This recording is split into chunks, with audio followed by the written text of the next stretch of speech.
with Sam Seder. The destiny of America is always safer in the hands of the people than in the conference rooms of any elite. Sam Seder. They are unanimous in their hate for me, and I welcome their hatred. We must guard against the acquisition of unwarranted influence, whether sought or unsought, by the military-industrial complex. The Majority Report with Sam Seder. Ever get the feeling you've been cheated?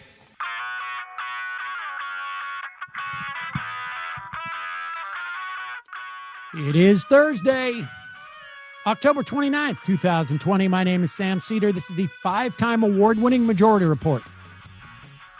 We are broadcasting live steps and steps and steps from the industrially ravaged Gowanus Canal in the heartland of America, downtown Brooklyn, USA. On the program today, activist trainer, working with an effort Choose Democracy to pair people to stop a power grab in the election, Joshua Kahn Russell, on the what if scenario. And, for that matter, on the what if not scenario. Meanwhile, Trump's path becomes abundantly clear. Vote suppression. Supreme Court allows ballot counting extension to stand in North Carolina and Pennsylvania for now. Why so much attention is focused on Pennsylvania? CMS announces that Medicare and Medicaid will cover the cost of a vaccine if we get a vaccine. Meanwhile, a federal judge squeezes the Postal Service on slowdowns. And everything you wanted to know about the red Mirage and the blue Mirage. Speaking of knowing, we now know who the anonymous op-ed writer was. He's no hero, folks. Sanders and Warren accused New York Democrats of false advertising and 8.4 million early votes in Texas. That represents 94% of the total votes cast in 2016. Half of North Carolina voters, that's 7.3 million divided by 2, 3.65, have already voted in that state. All this and more on today's program. Welcome, ladies and gentlemen. We are now, well, I guess 2.5 business days away from the election. I say that because if you are holding an absentee ballot, you do not have time, more than likely, to mail it at this point. In fact, a federal judge is having to admonish the Postal Service for not heeding its order to stop slowing down the mail. And so if you do have a ballot, the best thing for you to do is to drop it off at an early ballot polling place or drop-off box, or drop it off on the day of the election. But mailing it at this point is will likely lead to your ballot not being counted. Now, not for sure, and it sort of depends on where you're located, what the rules are there. But if you want to make sure that your ballot is counted, and frankly, I don't know that we've ever had a situation like this where when it's counted is going to be almost as important as if it's counted. Although when it's counted will also determine if it's counted. And we will talk more about that as the program progresses. And before we get to Joshua Kahn Russell, because there's a lot of, folks, we've been talking about the scenario. We talked with Rick Hassan yesterday about the rulings in Pennsylvania and in Wisconsin. And folks are vaguely aware of these scenarios and where we stand now. We will get into today. But the real question people have is not only, okay, I voted, and aside from just waiting around and feeling anxious and telling other people to vote, maybe making phone calls, and what do we do if the worst case scenario happens? What do we do if we get into a situation where we are seeing something akin to the election in 2000, and we're seeing something akin to the Brooks Brothers riot, or we're seeing something akin to what may have happened in Florida? People forget that when the Supreme Court had ended the count in Florida, simultaneously, the Florida legislature was working up a way in which to choose electors regardless of the vote.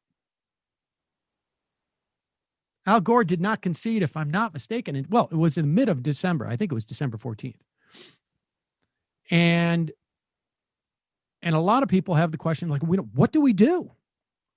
And Joshua Kahn Russell is here to at least provide an answer.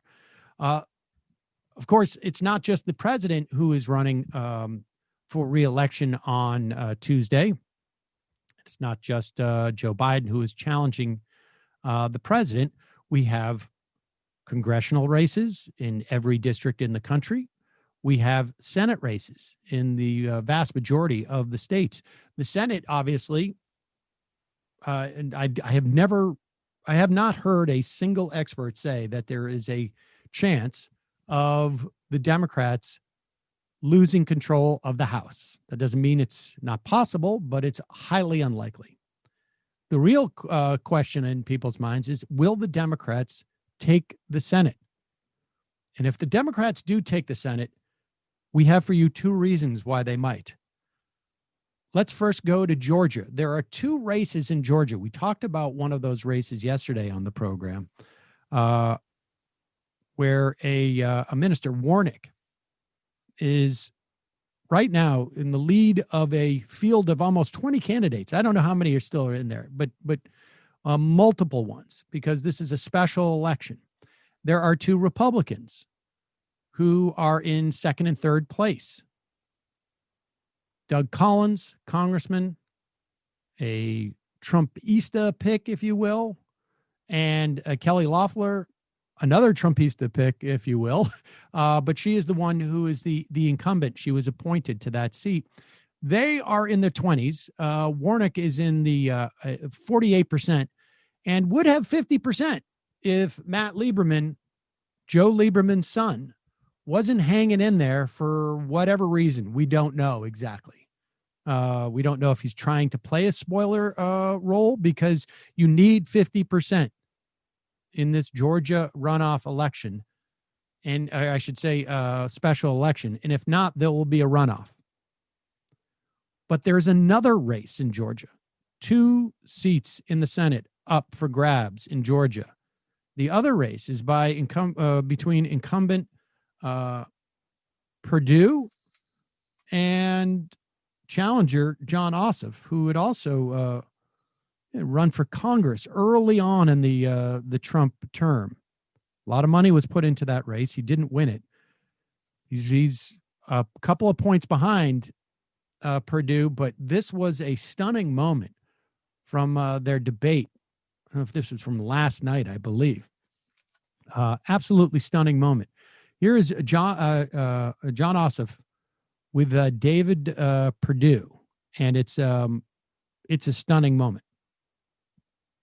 Well, perhaps Senator Perdue would have been able to respond properly to the COVID-19 pandemic if you hadn't been fending off multiple federal investigations for insider trading. It's not just that you're a crook, Senator.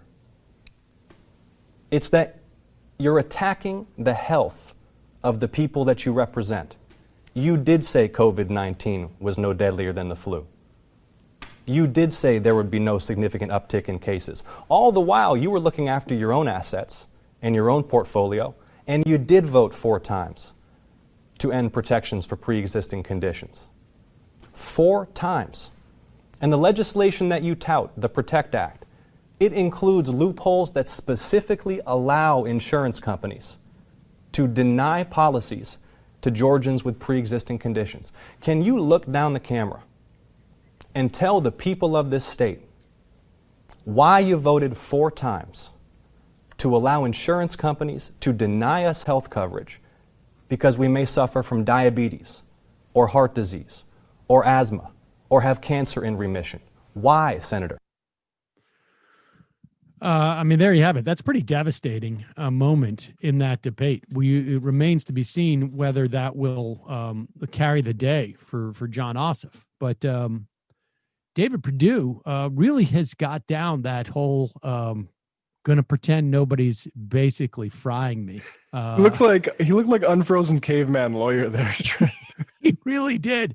And that is, that's a pretty devastating moment. You got to hand it to Ossoff there for the sheer politics of it. I mean, I'm not necessarily John Ossoff is not going to be my favorite senator in the Senate. I should tell people that right now. But we shall see. We shall see what happens with that. Turning to another race, broadly speaking, the relationship that these Republican senators have with Donald Trump has been an enormous drag on their ability to get reelected if they're an incumbent. Been highly problematic. And much of this fate was sealed even before COVID. It's gotten worse, no doubt. But if you look at the polling in January, there were a lot of these Republican senators who were in big, big trouble. And it was because they could not distance themselves from Donald Trump. And one of the impacts I think that folks will look back upon on the inability of senators to distance themselves from Donald Trump was the impeachment hearings. Very difficult to vote in defense of Donald Trump in the impeachment hearings and then pivot away and try and create some distance between you and the president. There's footage, speaking of Georgia, of Kelly Loeffler pretending that she never heard the comments in the now famous tape of Donald Trump saying that he grabs them by the P word. Claims she never heard it. Had no idea what it was about. So this attempt to distance themselves from Trump is going nowhere. But it seems that also one of the problems is that when you don't attempt to distance yourself from Trump, Trump is just too much of a completely self-involved narcissist to care that you've been loyal to him. And this moment with Martha McSally in Arizona is indicative of that. Here he is, Donald Trump at a rally in Arizona, Bullhead City, Arizona, could not be less enthusiastic about helping the incumbent senator, Martha McSally, who is in a deep deficit in her attempt to win this election. Here he is. Great job. A woman who's running for the Senate, currently a senator respected by everybody. Her opponent wants to terminate your Second Amendment. Martha McSally. Martha.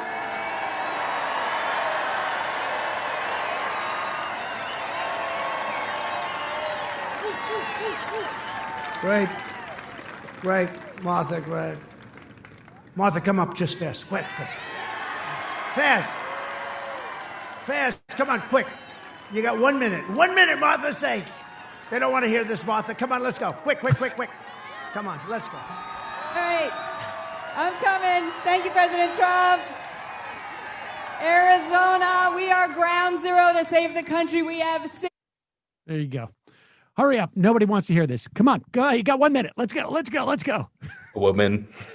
Woman. What's her name again? Okay, get up here. You got 1 minute.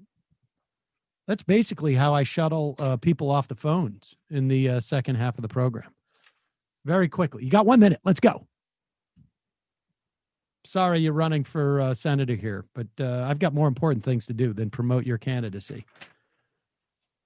She's going to lose to Mark Kelly, who, of course, is Gabby Gifford's husband. And that is why Trump makes the issue of the Second Amendment. Gabby Giffords, of course, is the victim of a horrible shooting and has recovered to a large degree, but horrible shooting, and became an advocate for sensible gun reform.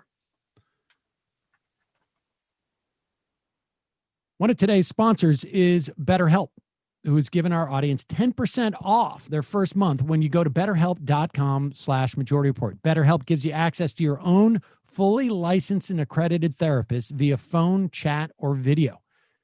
A lot of therapists elsewhere have long wait lists, and it can take weeks or months before they can see you. But when you sign up with BetterHelp, they match you with a therapist based on your specific needs.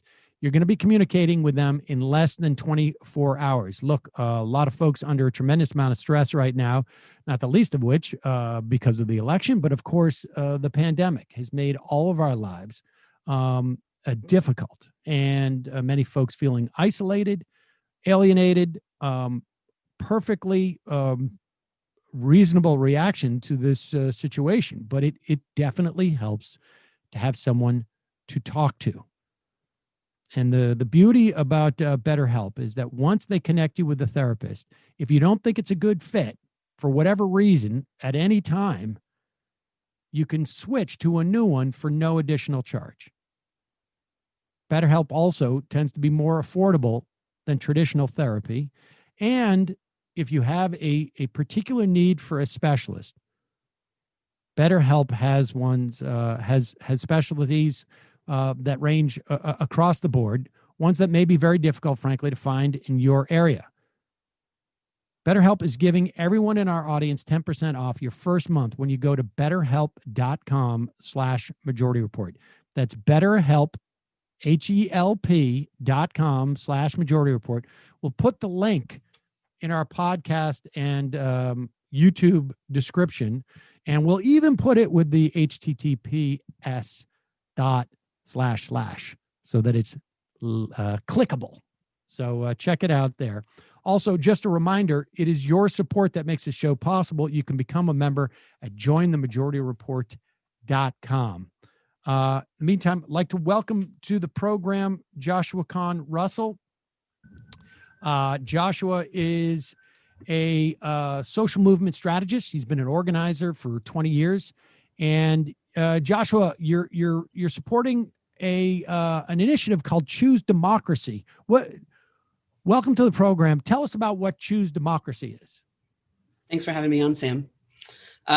Choose Democracy started in late August when a number of organizers across the country who come out of different movements, the labor movement, the climate movement, others, including some OGs like, for example, coordinators of Mississippi Freedom Summer in 1964, people who were leaders in the civil rights movement. We got together and saw the very real possibility of an extra legal power grab this election. And we wanted to start to prepare for it. And so in order to prepare for it, we built out a pledge as an organizing tool, which I can talk about in a second. But our goal was really to both psychologically prepare people to say that, yes, this can happen here. In fact, it already has. You referenced the 2000 election, which we also think is an example of what we're calling a coup, which we're defining a coup as either if someone claims victory before all the votes are counted, or if Trump tries to stop the counting of ballots, or in the variety of scenarios in which he might refuse to accept a loss. And in addition to that, interrupt you for 1 second. Yeah, because I want to make sure that we have a scope of what constitutes an extra legal power grab. All those scenarios you're talking about, I think are at least ones that will present itself very sort of clearly to Americans. But for instance, and I'm going to be talking about this a little bit later, more specifics, but the Supreme Court declined to hear a challenge to the extension of the counting of the ballots in Pennsylvania. right? The state Supreme Court of Pennsylvania had said, you're going to have 8 days to count these ballots. The Republicans are challenging that because the legislature says, I think you only get 2 or 3 days. And there's going to be hundreds of thousands of ballots that are coming in. There's a court that has already said we're going to sequester those ballots. So there's going to be 2 piles of ballots. There's going to be ballots that get in by 8 p.m. on election day. And then there's going to be a whole nother trove of ballots that will be postmarked on election day, but may arrive the next morning, may arrive later that day. And it's conceivable that the Supreme Court, and they've indicated this, may come back and say, those other ballots, you don't count. How, give us the scope. I mean, does that constitute in your mind one of these extra legal power grabs, even though it's by the Supreme Court, right? I mean, that's supposedly the source of our law in some instances. Yeah, it absolutely would cross one of those red lines, and we're looking at these red lines both from a perspective of how can we organize around them, right? So there's all kinds of shenanigans happening already. But for us, it's once the rules are set, basically by starting on November 4th, moving forward, if they try to change the rules through whatever mechanisms, and we anticipate them going through the courts. I mean, Trump has built a legal machine for this over the last year. Yep. And that's why we started preparing in August, is to say that not only should we get ready for it, but actually we can ground our strategy in history. That's the reason why we use the word coup. It's not to be hyperbolic or to conjure up tanks rolling in the streets or anything like that. It's to say that there's a whole body of research about what is successful resistance in coups. And to us, the key distinction is that what we're about to probably step into, possibly, I hope not, is a contest for legitimacy. And when there are 2 competing claims to the throne, there are a lot of roles that regular people can play. And we think if in 2000, for example, there was anticipation around this and people started organizing in advance and we didn't depend on the Democratic Party to either capitulate or not, people could have found their agency, because the one thing that coup plotters want is for people to think that we have no role or no power in this kind of situation and we just need to kind of bite our nails and sit back and depend on the courts. So the use of the term coup is as much for the response as it is to describe the event itself. Yeah, it's a both and. To describe the event itself, we do think the language of a stolen election or election interference or tampering, that the American public is pretty inoculated against that. And instead, we're trying to find what are the red lines that we think most Americans could get behind, because what we're going to need to be doing is defending democracy as a whole in this kind of moment. And if we retreat into, I've been an activist my whole life, and if we treat into activist mindset where people just go out into the streets protesting Trump, that's not going to accomplish our goals. That's just going to feed existing narratives of polarization, and we need a different strategy. So let's talk about what that strategy is, because on its face, right? You're not going to, if it is a question of convincing or of completing claims of legitimacy, like who needs to be convinced? Because I'm just thinking in terms of raw numbers, right? Well, the 46% of the vote, nobody anticipates Donald Trump getting more than 48% of the vote. It's just not, there's no one who makes that claim. And in fact, a lot of this voter suppression is a function of the Trump campaign understanding that. So you're not going to convince those 46 or 47% of voters, I guess. And presumably the most you can do is convince the 51% of people who vote for Biden, let's say, right? This is hypothetical, but you may lose some of those people just because we don't want to fight. But that's not the way it works, is it? It's a much smaller group of people we're talking about who bestow this legitimacy. Is that right? Yeah. Okay. Yeah. We're drawing on the canon of what's called civil resistance. And so there's a theory of power behind that, which is that power doesn't just reside sort of isolated among politicians or business leaders, that any government depends on the consent of a number of different institutions and people to participate in the system in order to carry out orders, in order to help the thing function. So if you think of it as, we do with Choose Democracy, one of the things that we're doing is we've been training thousands of people. And in our trainings, we talk about power as imagine that a regime, there's like a roof, right? So there's a roof that's the government. It depends on a number of different pillars holding it up. So those pillars are labor, it's capital, it's the media, it's the military, it's the police. There's a variety of pillars, institutional pillars, that hold up the edifice. Some of those pillars are within our control. And some of those, let me rephrase that. Some of those pillars we have some impact on. Right. Some of those pillars we do not. And so the strategy is to target the pillars that we do have some kind of control over or some kind of impact on, and to try to pull them out from under the roof. And when you do that, the whole thing collapses. You can't go. So for example, in 1920, there in Germany, there was an attempted coup. There was this guy, Wolfgang Kopp, who tried to basically walk into the Capitol building and seize the government. He had a number of institutions on his side, and all the government workers went on strike. There was no one there to even type up his manifesto. Newspapers refused to run his declarations, and through mass, in their case, it was a general strike. The coup was defeated in 4 days, and so we're drawing on a lot of different, whether it's Thailand in 1992 or Argentina in 1987, we're drawing on that tradition, and there's an escalatory arc to get there, and so. If I can describe the tactics that would fit in that strategy for a second, we're in phase one right now. Well, let me before we get to the tactics, just so I understand from a strategic standpoint, when we look at those pillars of society that you're talking about, the police. Well, I don't know. I mean, maybe we should go first through those pillars that you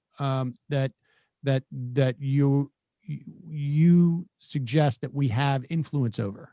Right. I mean, the media stands out for me, and labor stands out for me. I mean, in the sense that we have the ability, and I think there's been at least significant unions who have said, like, we're involved in something to this effect.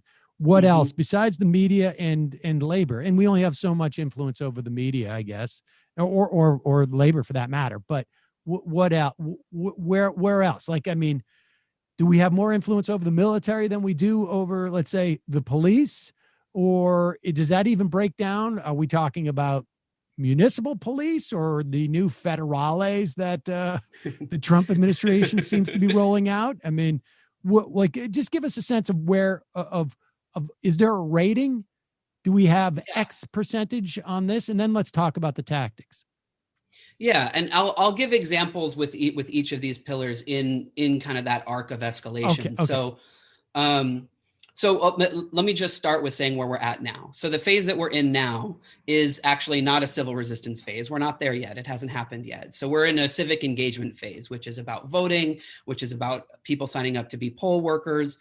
And we're working with a number of different groups who are doing things like de-escalation training so that people can go to the polls and be protected there if Proud Boys or militias or whoever show up to intimidate people. That's one part of the infrastructure. And also what we're doing right now is training people to be building action groups to target different kinds of pillars depending on where they are. So we're quickly after the election moving into phase two, where the arc of civil resistance kicks in. So what's happening on the way there, for example, is so one pillar or one is the bureaucracy of federal workers, right? So there's a number of groups right now. There's a group, for example, called Protect the Election that's doing a letter writing campaign to strengthen the spines of election officials to basically let them know they have support to, if they get an extra legal or illegal order to throw out ballots or something like that, that there's people watching. And to start to build that narrative and support for them, right? So they're one of the kind of key groups in the earlier phases. There's also groups. Let me just add something here. Like, I'm starting to read of things like, if the Supreme Court says don't count those ballots, let's say in Pennsylvania, the election officials could just say, like, well, I'm counting them, and the idea, and what happens is the Supreme Court can say, like, those are not valid ballots because not because they weren't postmarked by the right day. It's just that the mail screwed up and got there late. And if the election officials say, well, all right, I mean, that's you can say that, but I can also tell you that these ballots, 10,000 for Joe Biden, 3,000 for Donald Trump. And that fact, that the reality of that has a power that in some way is in conflict with whatever the Supreme Court says about those not being ballots that you should count. I mean, once they get counted, people know, and that drives like this intensity towards legitimization. Exactly. That's exactly right. And so a lot of these tactics are around making it easier for people to defect and raising the cost for people to go along with it. So another one, for example, that's happening right now is we have a pledge on our website. And the pledge is that first, we're going to vote. Second, we're going to refuse to accept any election result until all the votes are counted. The third is that we will nonviolently take to the streets if a coup is attempted. And then the fourth is if it gets there, we will shut down the country if necessary. And that pledge is an organizing tool that now 35,000 people have signed it, and they're using it as a mechanism to pressure politicians to sign the pledge so that they can also be held accountable to those red lines. So that's another thing that's happening. And pressuring politicians to not go along with those orders is one example of one of the pillars, right? So then after November 4th, there's a group called Protect the Results, which is a big center-left coalition of over 100 organizations that are going to be having rallies and mass actions all around to basically say count every vote to set the tone. And then from there, depending on how it escalates, and there's numerous potential scenarios, there are potential actions at the Board of Elections, right? So, which is another, like to prevent, you mentioned in the intro, the Brooks Brothers riot. So we ask, what are the actions that actually can defend the counting of ballots if at the Board of Elections, the other side tries to violently, break into offices, whatever.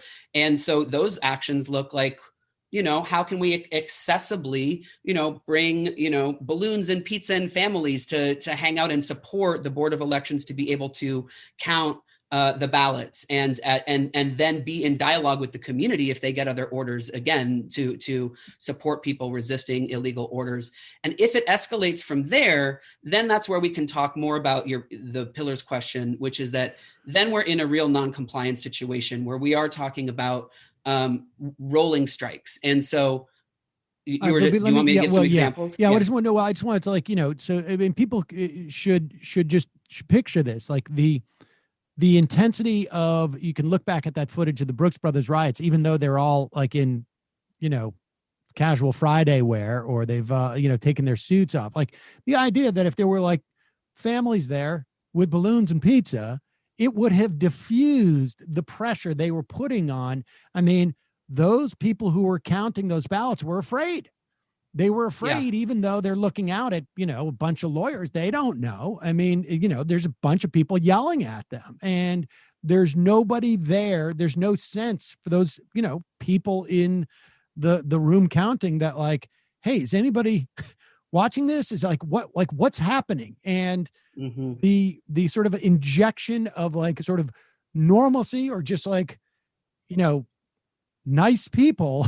I mean, I don't know how else to say this, just de-escalates the situation and relieves the pressure on people. I mean, we could be looking at, I suspect this time around, well, let me ask you this, in terms of that stage, has your organization, because I've been speculating for a while that if I was Roger Stone, let's say, who was involved in the Brooks Brothers riot, and in terms of like sitting in a van, orchestrating it in some respects, he's certainly incentivized to do the same thing. He has a relationship with the Proud Boys. That is clear. The Proud Boys seem to be very gung-ho to get involved in these type of things, but they're not going to be at every election board in the country. They probably have a list of, 5-10 counties in the country. And, a good political reporter could tick them off the top of their head where the election could turn, right? We only have so many number of swing states. And within that, we have so many number of counties that are swing counties. and I don't know if it's Macomb County in Michigan or Bucks County in Pennsylvania. Do you folks have an idea of what those counties are? And do you have specific plans for those counties? Like how granular? I'm not saying you have to name the counties, probably don't want to, but how granular have you guys gotten with this? There are groups in the coalition that we're a part of who are working in every swing state and getting very granular. So groups like Protect the Results, groups like Hold the Line are doing that. That's not what we see our particular role is as Choose Democracy, but I'm quite hopeful that there are now there are hundreds of organizations around the country who are starting to organize with this strategy, right? So to be clear about, because the reality is that it's different county by county. Election law is different county by county. And so the phase that we're talking about now is basically between, early November to December 8th or 14th, where everything is on the local level, everything is on the county level. And what we have on our site, so when people sign up for the pledge, not only do they get opportunities to participate in trainings that we're doing every other day, but in addition to that, we have an action hub where we're going to be amplifying the actions that a lot of these other groups are planning. We are not trying to coordinate every action across the country, right? But we are amplifying the ones that we think are in accordance with this strategy that we think regular people can plug into, people who are not activists, people who've never done this before, in a way that feels both, is COVID minded, is de-escalation minded, is mindful of, confrontations that can happen. And so the answer is yes. And especially in places like Florida, which is where I know the best of what grassroots groups are doing right now. Right. So, yeah. Okay. So now take us to this rolling strategy. So we're past that. The election happens. The counting either stops or doesn't stop. In certain areas, there is a clear indication that by some mechanism or another, there are a lot of uncounted votes, and those uncounted votes would have a different outcome of this election than has been announced and established by the president, let's say. And so what happens then? So that's when we go into shut down the country mode. And so what that looks like, to be clear, only 10% of the workforce is unionized. Some people are using the word general strike. We think that might be a little ambitious and also not necessary. That right now there's a number of different labor groups. So we were very excited when a few weeks ago, the Rochester AFL-CIO, their central labor council, made a declaration that if there was election interference, they would go on strike. They represent 70,000 workers, and they were calling on the rest of the AFL-CIO to make a similar commitment that they would be doing a general strike if we were to get to this stage. In addition to them, there's a number of other great signs from labor.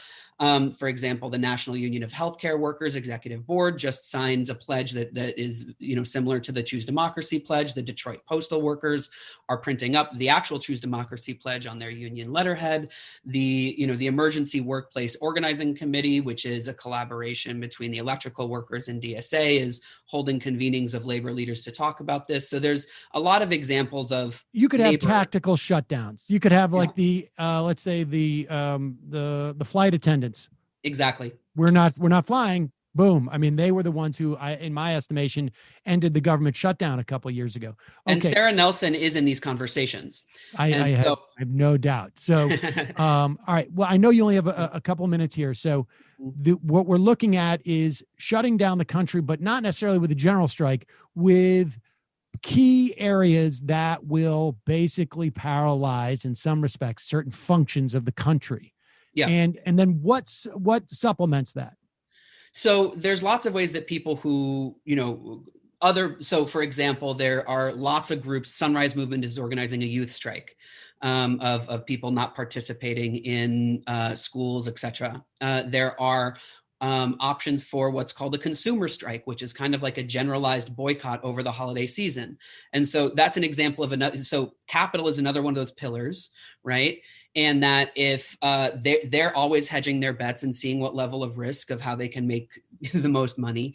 And if we are increasing the level of risk and people during the holiday scenario are refusing to shop and buy things, it could swing where capital lands on this thing, for example. And so it's about understanding where we have leverage and organizing around that.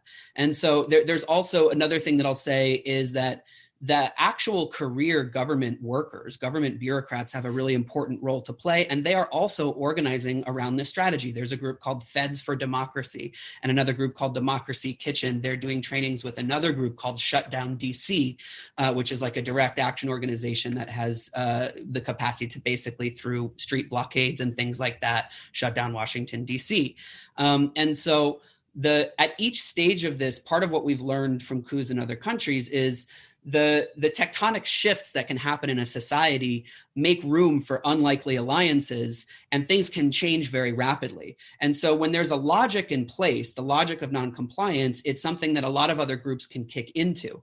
And so we're both looking at these pillars, but in general, if we get to that stage, we're talking about shutting down maintenance, trash, transit, mail, whatever, in order to stop the country from moving, in order to increase the stakes for, so the last thing I'll share is that, the courts, including the Supreme Court, they're not apolitical bodies. They're going to make a different calculation on the way they vote if they're seeing the country be shut down versus whether they think that everyone will just accept the results they give.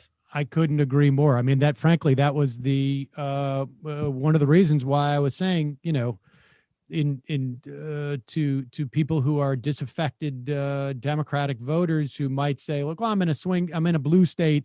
I don't need to vote for Joe Biden. I can do a more performative vote. And in this instance, the difference between Joe Biden winning by 1 million popular votes across the country, even if he loses in a state by, 500 votes, versus Joe Biden winning 10 million votes, that's going to weigh on the courts.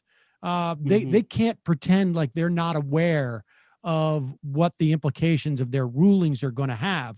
And if there is a big difference between pissing off 10 million voters versus 1 million voters, as it were.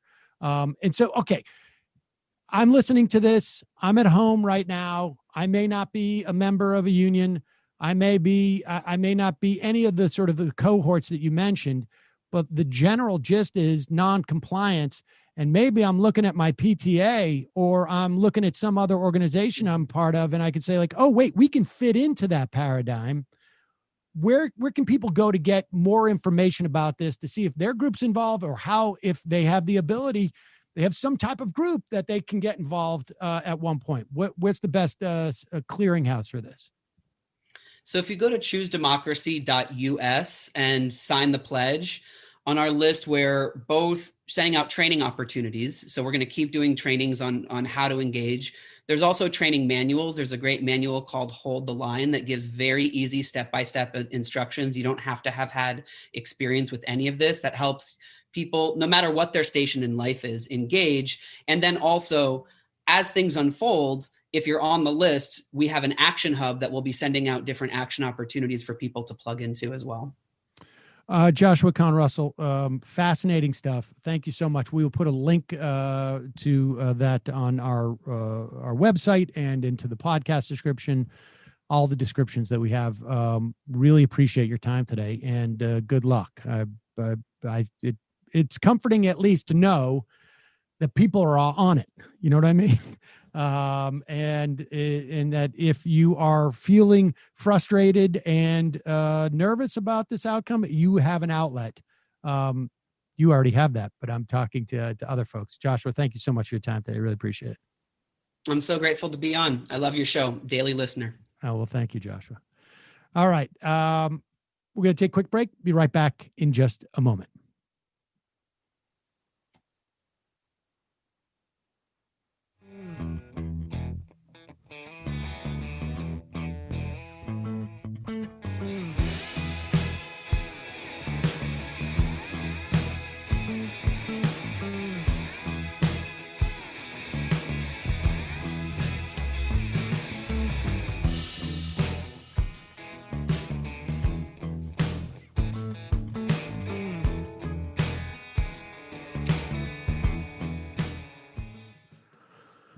So let's talk a little bit more about the scenario that Joshua was talking about. One of these sort of, I guess, extra legal power grabs.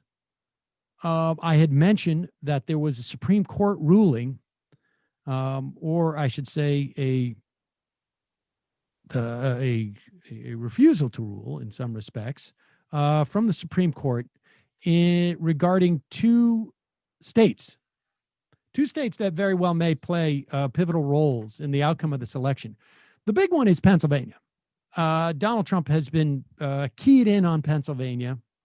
We already know there have been reports, a piece that was in by Bart Gellman in the New Yorker, I believe it was, magazine, that in Pennsylvania, the Pennsylvania lawmakers have already begun to contemplate the scenario where the resolution of their state election is pushed so far into the future that they rely on the demand that they have electors to send to Washington, D.C. by the third week of December. This is what happened in the 2000 in Florida. It was December 14th, I believe it was, that Al Gore conceded after the Supreme Court had said they were not going to count any more ballots in Florida. And it was December 13th, excuse me. While that was happening in Tallahassee, the capital of Florida, the Republican legislature had already begun the process of choosing Republican electors who were going to vote for Bush regardless of what the outcome was. In this year, we have Wisconsin, North Carolina, Michigan, and potentially now Pennsylvania, where we will have a scenario where they will, where the question of what ballots to count will be up in the air and being bounced around by the courts enough that they could theoretically use that opportunity to say, well, look, we're the state legislature. The Constitution does not say that we actually have to follow the outcome of the vote. We're convinced that the outcome of the vote is in doubt in some manner or another. We're going to simply vote on who the electors are, and all of our electors are going to support Donald Trump. The right-wing media, I mean, obviously Donald Trump has been promoting this for this sort of mentality for some time. Here's Donald Trump in Las Vegas, Nevada. He is saying he hopes the courts won't allow vote counts past Tuesday. Now, this is a really important distinction. The question isn't whether people can vote after Tuesday. The question is whether votes that have been that have been cast before Tuesday can be counted. Now, this happens all the time. It happens in California. Martha McSally lost in her race to Kristen Sinema in Arizona 2 weeks after the election. Al Franken, when he won in Minnesota in 2012, was not seated, 2008, was not seated for months because they were still counting ballots, recounts and whatnot. So the idea of counting ballots after Election Day is not a novel one. The idea of stopping the counting because we don't want to count past Election Day is the only thing that's radically new. Here's Donald Trump promoting that in Las Vegas. Hopefully, the few states remaining that want to take a lot of time after November 3rd to count ballots, that won't be allowed by the various courts because, as you know, we're in courts on that. We just had a big victory yesterday in Wisconsin on that matter. So hopefully that won't be happening. Okay? And the victory he's talking about in Wisconsin was the Supreme Court. We mentioned that yesterday with Rick Hassan, that the Supreme Court said a state court cannot overrule its own legislature on this regard, even if it is inconsistent, or I should say a federal court cannot overrule the the state legislature on this, even if it is inconsistent with the idea of letting people vote. And the question at hand with North Carolina and Pennsylvania is whether a state Supreme Court in Pennsylvania can say, because of COVID and because of the state's constitution, which says that we need to provide a free and fair election, that we need a couple more days for people to be able to count the votes, not to cast a vote. And in North Carolina, it is a question whether election officials can make that determination. The Supreme Court has let them stand for now. But again, we said that they're sequestering those ballots that are counted after 8 p.m. Or I should say, come in after 8 p.m. on Election Day. They've been cast on Election Day or prior to Election Day, but they don't arrive because the mail is late. We not only have Donald Trump out there saying that you shouldn't count ballots past November 3rd, we're now seeing his mouthpiece, Fox News, do the same thing. Here's Fox and Friends. This morning, conflating the idea of counting ballots that have been cast on or before November 3rd with the idea of counting ballots that are cast after November 3rd. I will say this. I was stunned to see that number that you mentioned, Ainsley, is a lot. But all of last election in 2016, 139 million. So we're past the halfway point. The people voted already. What I find discouraging is that the Supreme Court is letting North Carolina and Pennsylvania extend the time in which they're counting ballots. Are you kidding? Hey, guys, there's a siren on. If you have a ballot, mail it in. What's taking so long? Yeah. Why do you need extra days? Great question. Nobody needs extra days. It's a function of the post office. We have a federal judge who has not only ruled that the post office needs to stop purposely slowing down the mail, but that the post office needs to listen to the federal judge who first said you got to stop slowing down the mail. They wouldn't listen the first time around. So it's not a question of casting your ballot in the right amount of time.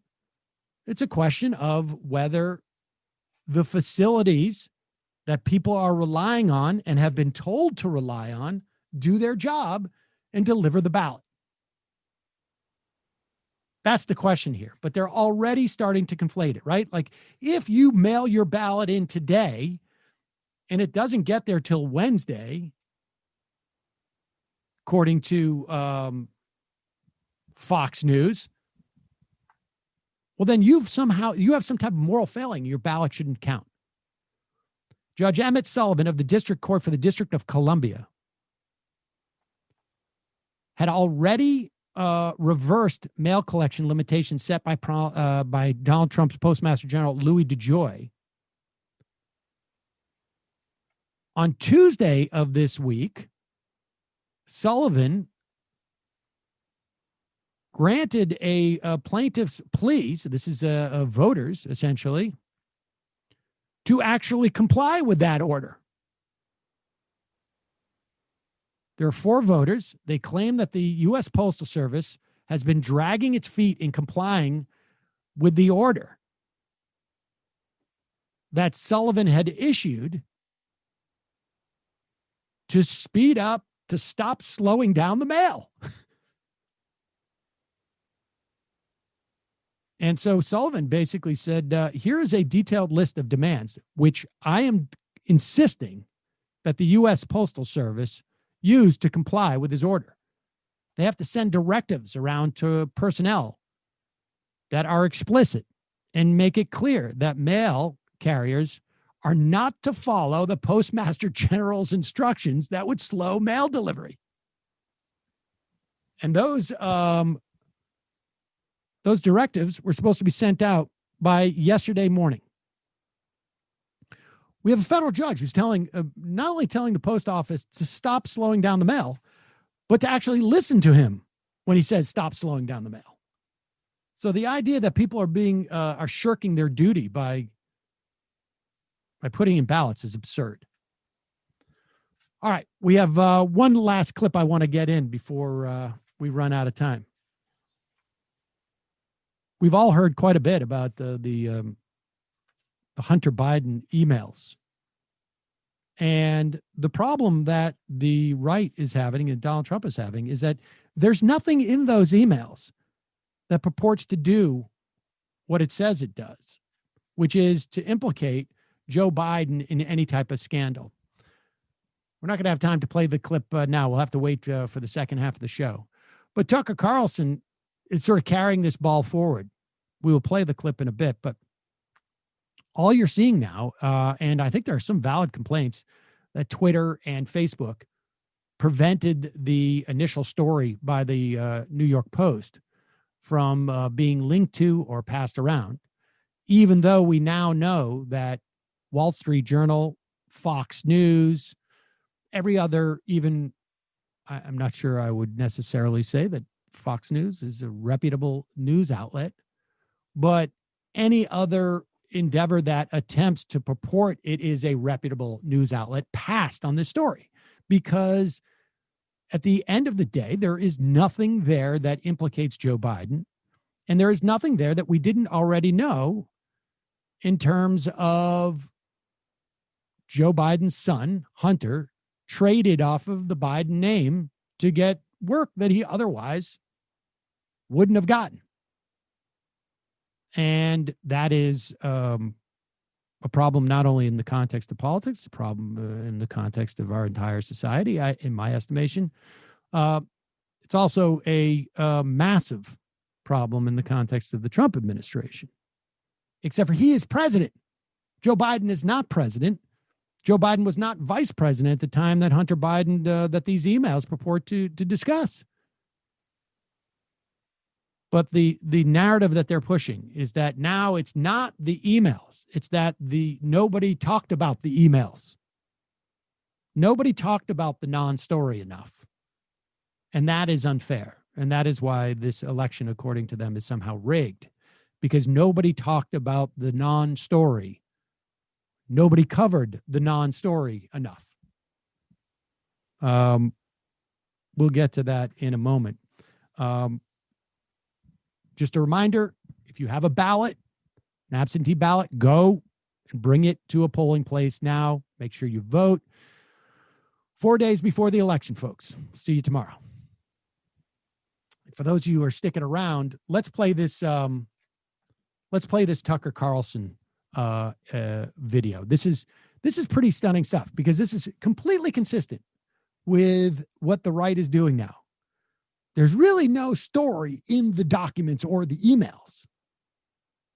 But the story is that nobody's talking about the non-story. Or the story is that someone's trying to prevent us from talking about the non-story. Here's Tucker Carlson bringing up something that seems very, very eerie and scary. There's always a lot going on that we don't have time to get to on the air, but there's something specific going on behind the scenes right now that we did feel we should tell you about. So on Monday of this week, we received from a source a collection of confidential documents related to the Biden family.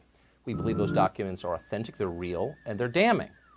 At the time we received them, my executive producer, Justin Wells, and I were in Los Angeles preparing to interview Tony Bobolinsky about the Biden's business dealings in China, Ukraine, and other countries. So we texted a producer in New York, and we asked him to send those documents to us in LA, and he did that. So Monday afternoon of this week, he shipped those documents overnight to California with a large national carrier, a brand name company that we've used, you've used countless times with never a single problem. But the Biden documents never arrived in Los Angeles. Tuesday morning, we received word from the shipping company that our package had been opened and the contents were missing. The documents had disappeared. Now, to its credit, the company took this very seriously and immediately began a search.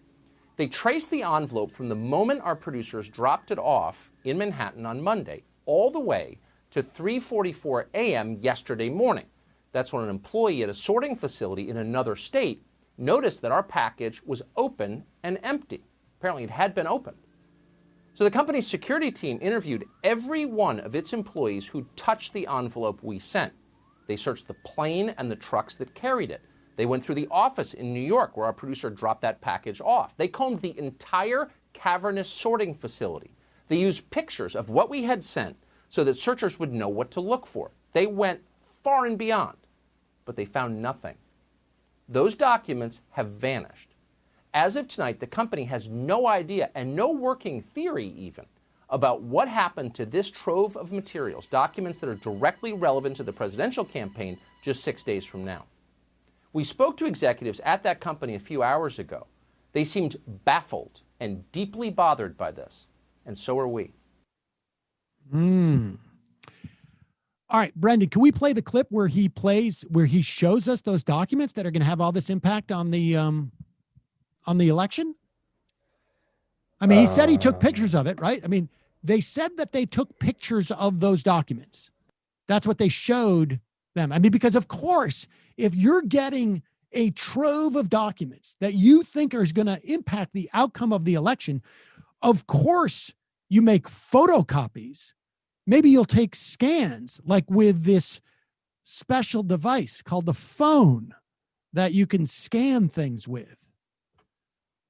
And so he said that they have these things. That's what they showed to, they had pictures. That's what they showed the company. Can we run the clip where he talks about what's in these documents that are blockbuster? I don't know if there is one, Sam. Oh, well, that's weird. Yeah. I mean, so this is just a story about supposedly Tucker saying that somebody's reading my texts and knew that there was sensitive information in this envelope, and they intercepted it on the way to the facility. There's nothing nefarious. Here's Tucker's text with the salon writer Roger Sullenberger. Oh, I see. So Roger Sullenberger, hi Tucker, it's Roger. Did you make copies of those documents, or did anyone take photos? Of course. The point is someone's reading our text. This is according to Tucker Carlson. So what we're to believe is not just that someone's reading Tucker's texts. They're reading Tucker's texts. Send this stuff via FedEx. Then there's a surveillance team that is intercepting. They must have can you imagine the core of agents that whoever's reading the texts have, that they can go and pose as that they're working at the, let's say it's, I don't know, FedEx or DHL, right? Or whatever it is, or UPS. There has to be somebody in the inside who is working there, who is positioned in such a way that they can receive the package after it's picked up at Fox News on 6th Avenue in New York. How do I know that?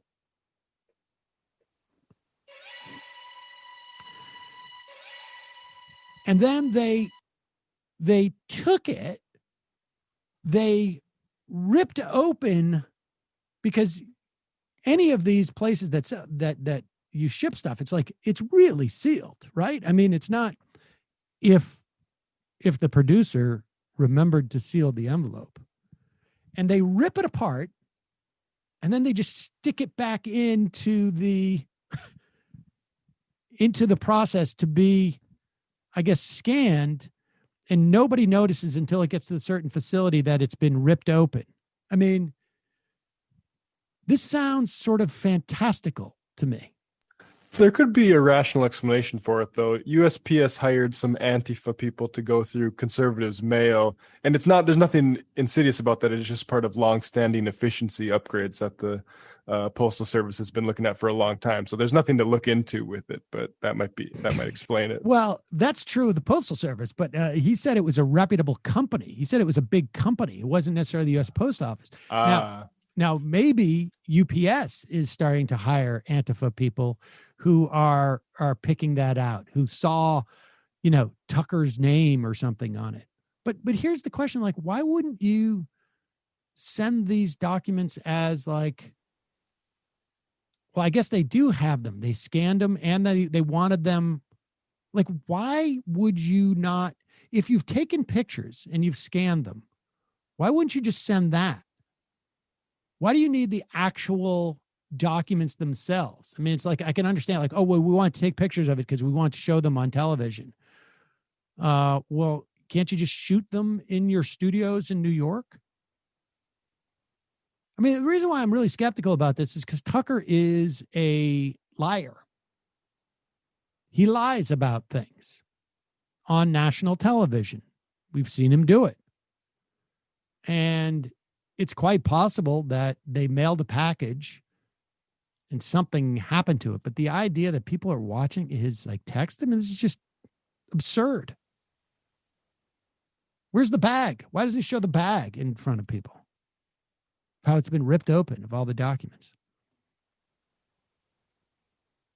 I mean, if there is somebody surveilling Tucker Carlson's texts and has the ability to intercept, like, how would they know? Did Tucker text, like, send it DHL? Wouldn't you just say, like, overnight it to your producer? I mean, I could see, like, if I asked, Brendan, if I said to you, Brendan, I want you to send me that stuff from the office and send it to me. Use FedEx. But if you're working in a major corporation, it's like you take it to the mail room. You don't say like, oh, here's my personal FedEx account number or something.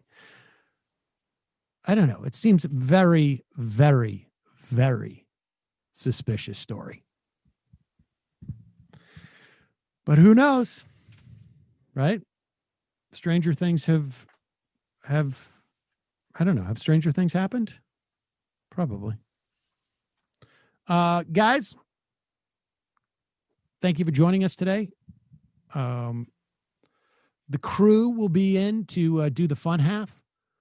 Matt Binder is connecting as we speak. Just a reminder, your support makes this show possible. You can become a member at jointhemajority.report.com. Also, don't forget, justcoffee.coop, fair trade coffee, tea, or chocolate. Use the coupon code majority, get 10% off.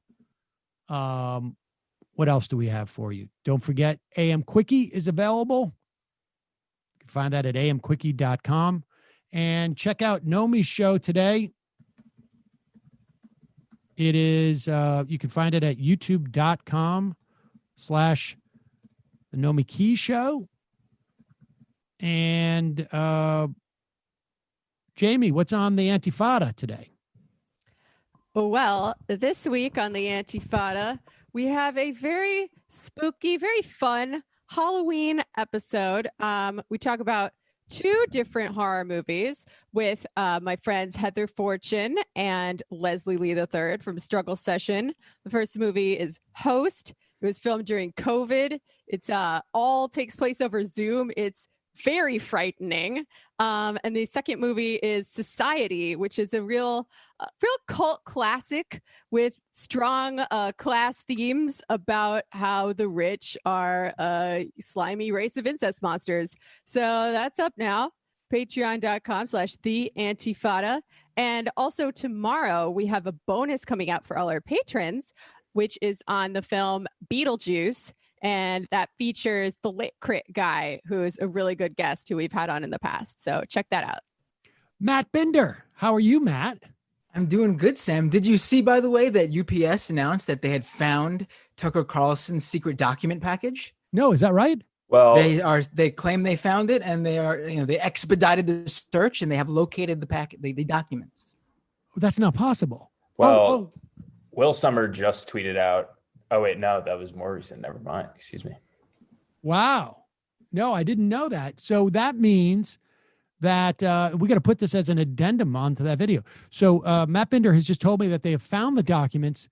Well, obviously what happened is the people reading Tucker's texts took the documents, took their mini camera, took pictures of all the documents, but they had to do it in the back room. And then they placed them somewhere that they could find them. These guys. These guys. Right? They think of everything. They think of everything.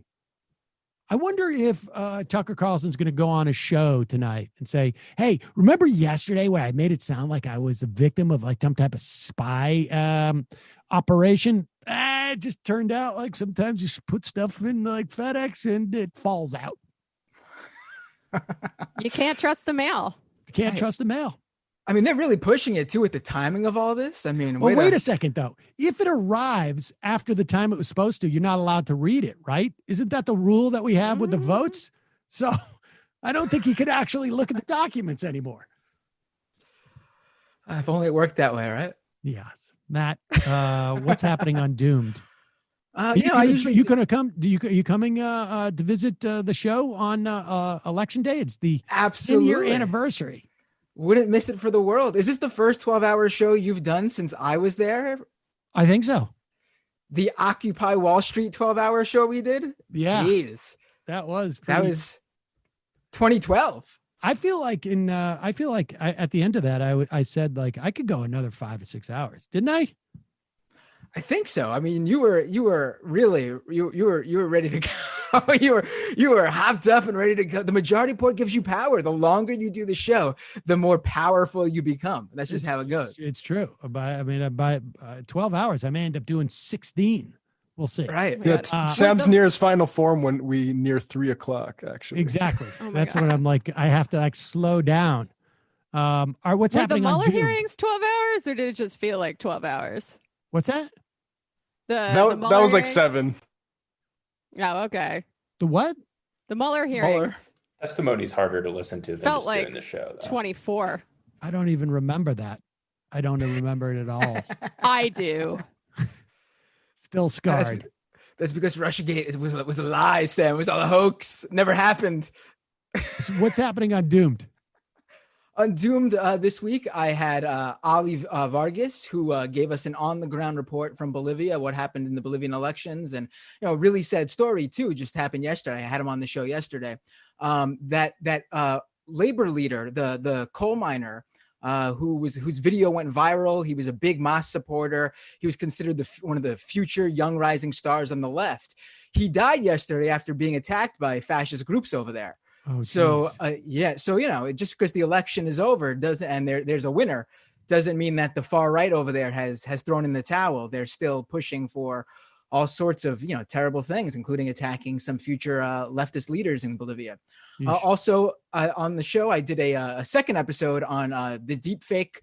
The deep fake apocalypse that we were all supposedly waiting for that never came, and I dive into why that was and why cheap fakes and cheap memes did the job just better than even deep fakes probably could have for much cheaper to spread misinformation in this election season.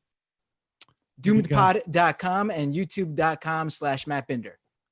Matt, what's happening on TMBS this week? We had Megan Day in to talk about rural healthcare and where the left goes after Bernie, and Ryan Pollack on to talk about the labor side of the Green New Deal. Great. All right, guys, have fun in the fun half, and I will be back tomorrow. See you later.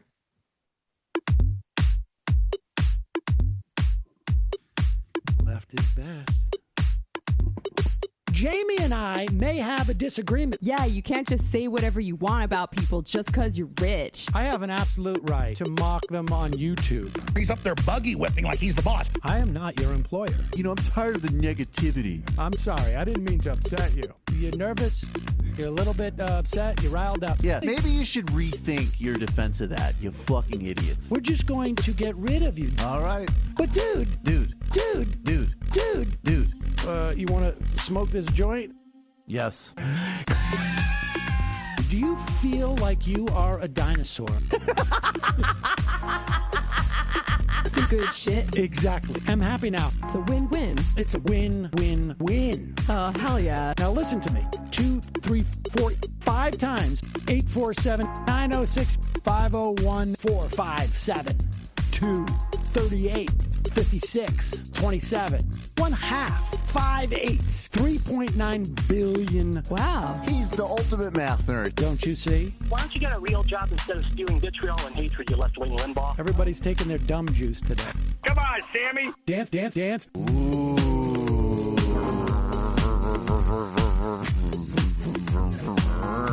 Rand Paul. I had my first post-coital scene with a woman. I'm hoping to add more moves to my repertoire. All I have is the dip and the swirl. Fine, we can double dip. Yes, this is a perfect moment. No.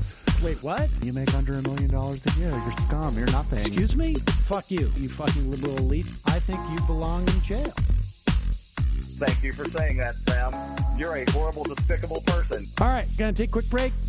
I want to take a moment to talk to some of the libertarians out there. Take whatever vehicle you want to drive to the library. What you're talking about is jibber jabber. Classic. I'm feeling more chill already. Good. Donald Trump can kiss all of our asses. Hey, Sam. Hey, Andy. You guys ready to do some evil?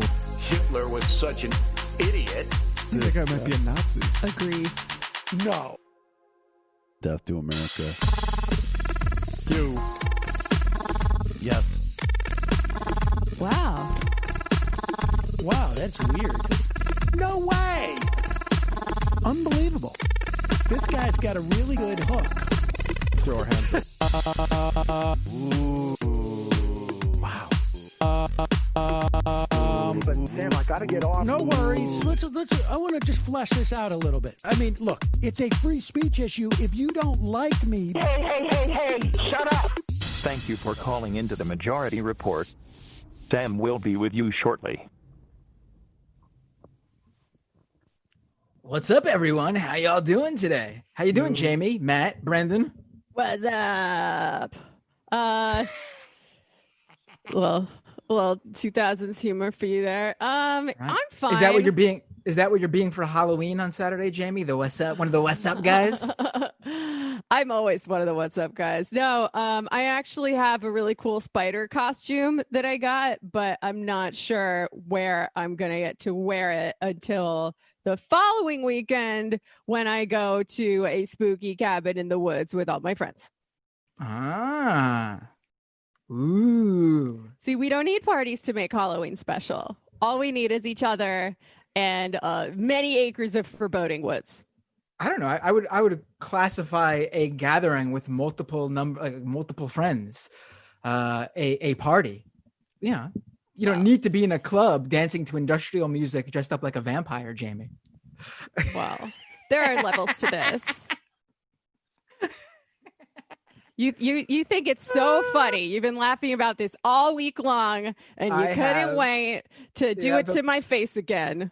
Right. Matt, you weren't here last week. I don't know if you know, but there was a punks versus goths debate that was sparked on last week's Fun Hack. Oh, wow. I could have represented jocks. Oh, wow. He would have beaten both of us. I'm literally wearing basketball shorts right now. MR High School. Just basketball shorts, and I'm guessing your patented baseball cap. That doesn't necessarily make you a jock. You could be like, you know, one of those like new school New York hardcore kids. You could be a stoner, really. You could be. There's a number of outfits that works. A number of subcultures that outfit works for. Well, that's the thing about jocks is you can transition to plenty of different things, as I ended up doing. Ah, there you go. You were a jock, Matt? Yeah, I would say sports basically defined my life for the first, 15 years or so. Wow, that's Matt Leck. Not to, I don't mean anything by this, but I did not know that based on just, knowing you from 5 years ago on. He's one of those book jocks now. Yeah, you've never seen my jump shot before, so it's excusable. Ooh. And also nobody has for like 15 years also, so.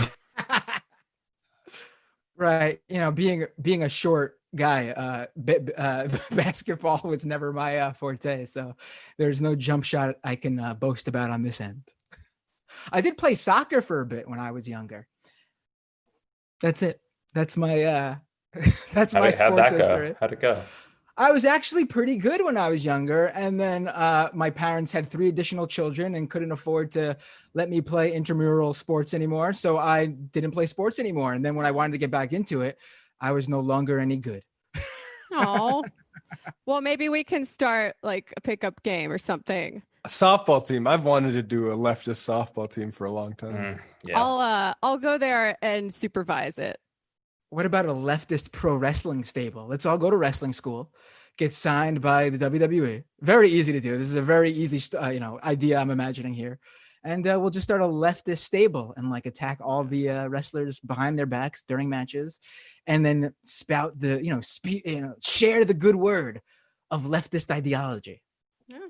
There are some MMA fighters, I believe, that are leftists. I don't follow sports very closely, but I know they exist. MMA is very, very right wing. It's probably the most right wing of the sports. That and like college football, probably, and NASCAR. Yeah, like there was actually a study, and I covered this on Doomed when I was doing a show on pro wrestling. And there was a study about the most, and this is judged by the audience, like the people who watch these different sports. And the most liberal, I believe, is the most liberal audience is the NBA, WNBA, and I forgot. I think it was like women's tennis or something like that.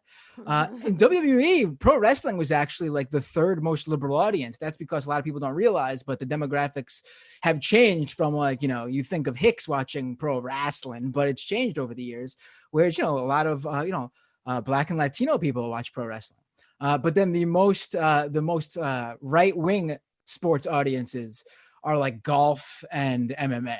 So, I mean, MMA, if you're a leftist in MMA, you're treading on in grounds where you have very few friends. I remember reading about one, or maybe it wasn't MMA. It was some sport where guys beat each other with their bare hands.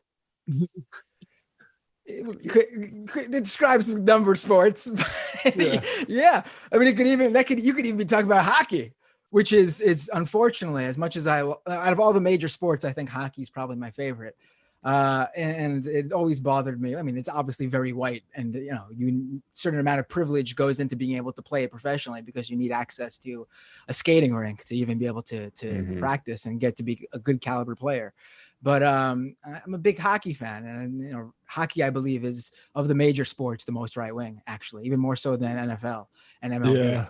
But I just want to linger on golf for just a little bit more, because you look at the footprint of this, and just any anybody listening to this, look at the Google map image of your town, and you'll see it's dominated probably by a golf course or two or three, and way more so than parkland, right? Like it's just revolting how we have all this green space in land that, like, I hate to be here, but like we took, particularly like my hometown, like treaty land and stuff like that. It's like, let's just put a golf course there. It's clearly like, I mean, there's a message being sent when every single community in this country is dominated by a golf course. And nobody plays golf except old Jack guys. Nicklaus just endorsed Trump last night, which right. was a big deal. I mean, exactly. Like golfers is just, that we need to start season golf. That's fun occupation targets. We should start occupying some golf courses around. Not a bad idea. Let's schedule that for in a few months, though, because it's about to get cold. So, but one thing though, and that's great point that you mentioned. It's super inaccessible. I mean, I mentioned hockey, but at least there are public skating, ice skating rinks, and then obviously you could go to any park and find a basketball court. You could find a baseball field. I'm sure there's a lot of schools that actually open up their football field to the public during non-school hours. But for a golf course, you need to pay to play. There's no, I can't think of any. Maybe there is, and I just don't literally know. An exclusive club. Right. Yeah. I don't think there's any golf course you could just walk on, put a golf ball down, and start putting, or whatever the terminology is for it. I know nothing about golf. Maybe mini golf is fun. Mini golf is the true revolutionary sport. I mean, if there was pro mini golf, I think I'd be very into that sport. Someone should do that. I would watch the hell out of that sport. Make all the. I mean, how is there not? It seems like it could be like the American Gladiators type thing. Like you just make the courses super crazy. Have actual people on the golf course trying to stop your golf ball. I would love that shit. Someone should put that together. Pro mini golf. Well, when we expropriate all of the country clubs, we will subdivide the normal golf courses into super fun mini golf courses. It'll be great. Yeah, and the people who like the old golf courses, they can freely use the mini golf courses, the revolutionary mini golf courses with the rest of us. Mm-hmm. I love it. I love it. This, Don't get caught in the counter revolution trap. Is that what we'll call the windmill? I like a putting green where on one side it's like taking electrism too seriously, and on the other side it's not taking power seriously enough, and you got to hit it right down the middle of it. Right. Oh man, I love this idea now. Now I'm just imagining in my head. But anyway, I guess we should get to some stories, some calls. Do some work, right, guys? I guess so. Now let's just vibe for the rest of the time. Hell yeah! I mean, you want to feud more, Goth? You want to continue that one? No, I'm okay. Let's go to the phones. Let's kick off with some calls. 416. What's your name and where you calling from? Hello. Oh, he just hung up, or she just hung up. Let's go back to the phones. 917. What's your name? Where are you calling from? Hello, is this me? You are on the air. What's up? Hi, Alex from New York again. I wanted to call and congratulate all you guys. You're doing a great job. I want to talk some more about socialism now that it's not the end of the show. Maybe there's a little more time. Ooh. Yeah, I watched this podcast of two comedians, one of whom is a self-described anarchist libertarian. It was 8 hours, and I watched the whole thing. And there was a lot. Did you watch the whole thing in one? I got to ask. Did you watch the whole thing in one sitting? I did. Yeah. Well, I'm just playing video games as I was listening. Oh, okay. Oh, hell yeah. The Matt Lex style, we call that around here. Oh, yeah. I mean, don't get me started on video games, man. But, so I'm watching this thing, and it's a roller coaster. There's a lot of stuff where I'm like, I don't know if I agree with that. There's some stuff where I'm surprised myself, that kind of makes sense. And there's some stuff where I'm like, that's evil or cruel even, and I don't like that at all. But what was interesting was every time he would wrap up a point or get to the heart of where he was coming from, it was almost word for word stuff I've heard on this show, on the Useful Idiot show with Katie Halper and Matt Taibbi, on No Miki, just get rid of the militarization of the police, get rid of corporate money in politics, get rid of just stuff that I'm like, why aren't you working together? I don't get it. I was just so surprised because everything I know about libertarianism just seems to come from a place of selfishness of I'm doing fine right now, so leave me alone. And that's literally that's like the Cliff Notes there, libertarianism, Cliff Notes. Yeah, that's the problem with the military stuff is for instance, Tulsi Gabbard, people think why can't you just work with her on the military stuff? It's because she's not really anti-military. She just thinks we're putting the money in the wrong places. She wants to invest wisely. And I think that's libertarians. I think they're just upset about the tax bill, fundamentally. And occasionally having other countries impinge on their consciousness, which is like Megan McArdle, for instance, talking about how is our voting embarrassing here when we have these lines? How can we really know? We don't know the trade-offs. It's we know what other countries are doing, Megan, and they're holding votes successfully. Right. And so I don't know, are they really, if they're anti-corporate, that's it was very strange to just hear. I would perk up and pause the game that I was playing and be like, what did he just say? Yeah. Because that's stuff I've heard on, these liberal shows that I watch daily now. What particularly libertarian did they say, though? What was the heinous things? I mean, the heinous things. Age of consent. We support the usual, No. It was more no, we got to shut down these riots. Sending in the military is a good idea, but this kind of stuff. But like they just said that so libertarian, so liberty and freedom. That's the thing. Like, how do you don't like the military budget, but you want to use the military to shut down riots? Like, fundamentally, and this is why, I know. Like my tack is different than Sam's, which is like where in your philosophy, your libertarian philosophy, do you allow voting, and what can people change with voting, and how votes weighed? Because fundamentally, that's what's always going to be the rub. Because like it's really just the motivated reasoning of oligarchy expressed by Marx. That's what libertarianism is, by people who aren't billionaires or millionaires, and it's like a self-help thing. Like I don't know. Well, also, if you want to talk about freedom and liberty, the primary thing oppressing most people is not the state, although the state is oppressive. Mm-hmm. It's your boss, and any system that doesn't have a way to deal with that is not very liberty-centered to me. Yep.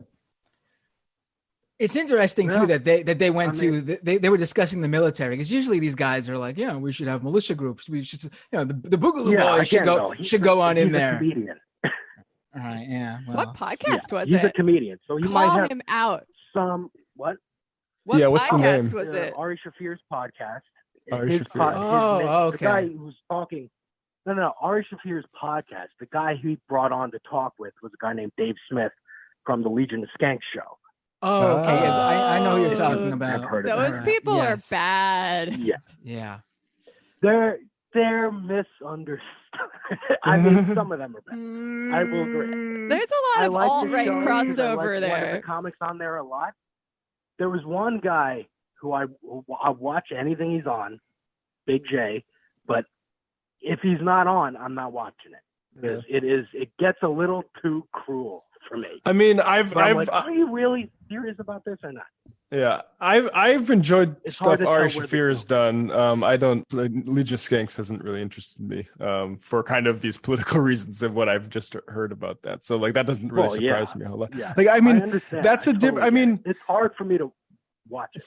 I think some of that stuff is like the question is, why aren't people like that working with us? It's not why aren't we working with them? And I kind of think often, like I think there's a bit of reactionary stuff in there that like, but it's also like they're coming from the place of like, don't tell me what to say at the core of everything. So maybe that's where he's going libertarian.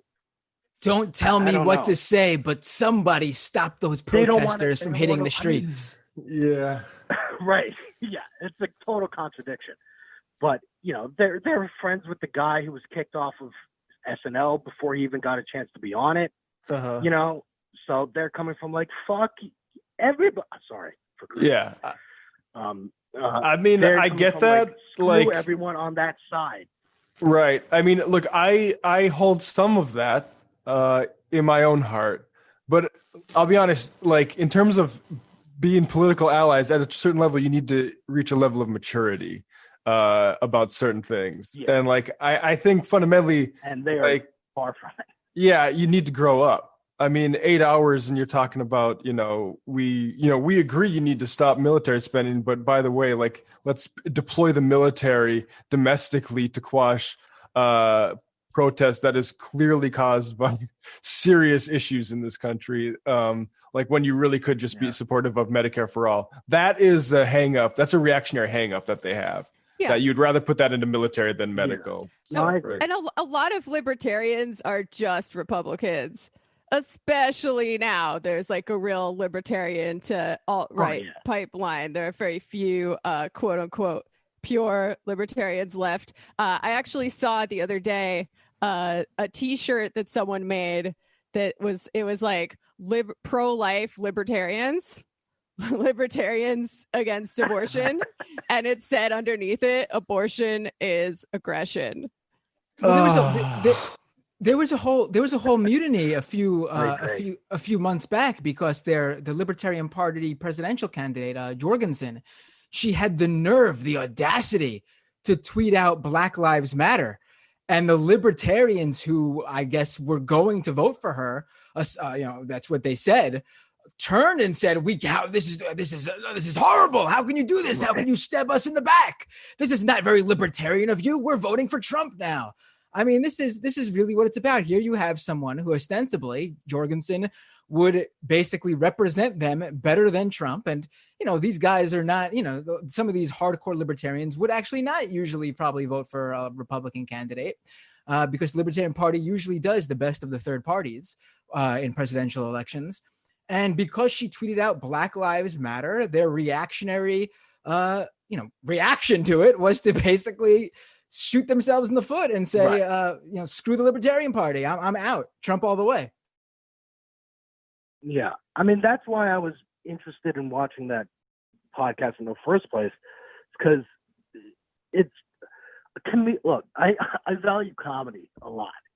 Because before 2012, I got all my news from stand-up comedy, SNL, and South Park, and that's it. I didn't watch the news at all. That's how I know my history of what was happening before, I started watching the news. But so to get this person's perspective, who has friends who have been disenfranchised by these systems, to still be about libertarianism at all just confused me, and I wanted to know where he was coming from. And I think he did an all right job of explaining where he was coming from, even though I might disagree with a lot of it. I was like, again, the points that he was getting at was like, that's crazy that I've heard it from your mouth and from the Sam Seder show, No Mickey, and all that. It was just fascinating. And I want to say thank you for the call. I know I'm going long. I want to say one last thing. I bought an American flag on Amazon because that's the most American way to do that. Because I don't like the fact that the right wing, especially the crazies, are trying to take that as theirs. I hate it. I like where I live in New York. I like America for all its warts and problems. It's the home team. I want to root for the home team. I don't want that flag to become a new Confederate flag. I don't know if you have to worry about that. Like They've kind of blown right past that to the Blue Lives Matter flag. Exactly. That's what I was saying. I mean, Trump at a rally a few days ago wasn't even flying the American flag behind him. It was a giant Blue Lives Matter thin blue line flag. They're not even pretending anymore. Damn. Yeah, to them, of course, kneeling during the anthem, huge disrespect to America. Literally taking the flag and changing it to making it about cops. Yeah, is very patriotic. Very patriotic. To be fair, it's already about cops, and to a lot of people, it's already a fascist symbol. And I don't think that the left can really do much to reappropriate that. Sorry, hate to be a wet blanket. Take that flag and take the flag and turn it upside down. We're wearing flags. I'm sorry. I think the left turn the flag upside down.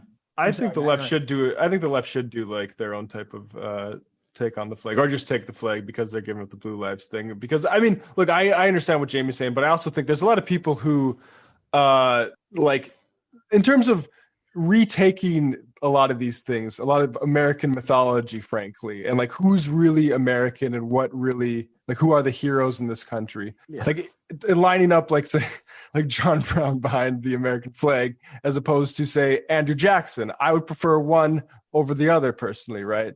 It's a project, and I say Godspeed to you if you want to start doing it on your own. Maybe you can have a better conversation with some of those podcasters underneath. I like that meme that I saw online during the Black Lives Matter protests over the summer, where someone took the thin blue line flag and basically said it's a DIY pride flag. It's color your own DIY pride flag, and they just colored in the other white parts and the other colors of the LGBTQ. Yeah. So great call though. Thanks a lot for calling. Yeah. Have a great day. Hey, you too, man. And the whole crew, Jamie, everybody, Matt, thank you so much. Thanks, man. All right, I'm just going to take that caller who dropped off before because they got disconnected, and then we'll go to some stories because they called back in. 416, you're finally on the air after you got disconnected. What's your name? Where are you calling from? Hey, it's Sebastian from Canada. Thanks for taking my call. Oh, no problem. What would you like to talk about today, Sebastian? I was just listening to Literary Hangover, and I wanted to ask Matt. Matt has the other Matt. He described Christopher Hitchens as like a hero of his that he eventually outgrew. Mm-hmm. And I just wanted to ask, has he ever read any of Hitchens' early writings? I'm talking about when he was in university. Oh, I don't know about that I had a early. question about, like, have you ever read? Okay, so like I read some of his New Statesman articles, and I saw him kind of like defending Saddam Hussein in the 1970s. And I was just wondering if you think that his support for the Iraq War might have been an overcorrection for what he considered to be a mistake early in his life.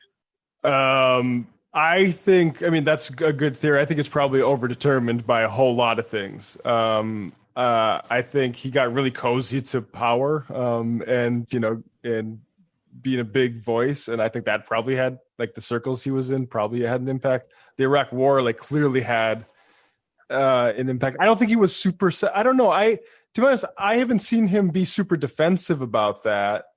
So I would say maybe even like alcoholism would probably play a bigger role in his horrible decision making. Maybe some Islamophobia, perhaps. Yeah, I mean, the hijab stuff, like, that's the thing about Hitchens is, like, I go back and try to re-listen to Arguably, the essay collection, which I really enjoyed when I first got it.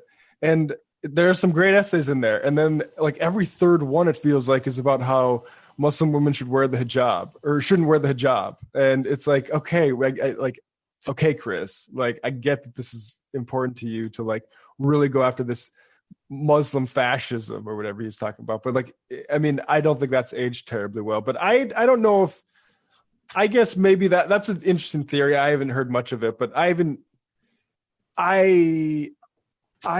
know. I don't think he was that ashamed of stuff he wrote to, like, be, I don't know. I mean, I could recommend an article to you.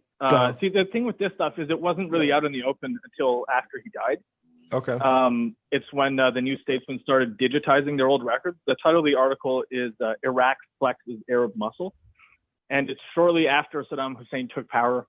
And basically he's just viewing Iraq at that time as like a potential counterbalance to, U.S. empire. And I think that it's possible that he realized sometime later that, like, that he was way off on that. Like, you could almost say the same thing about North Korea, but it's not a defense of, Juche ideology.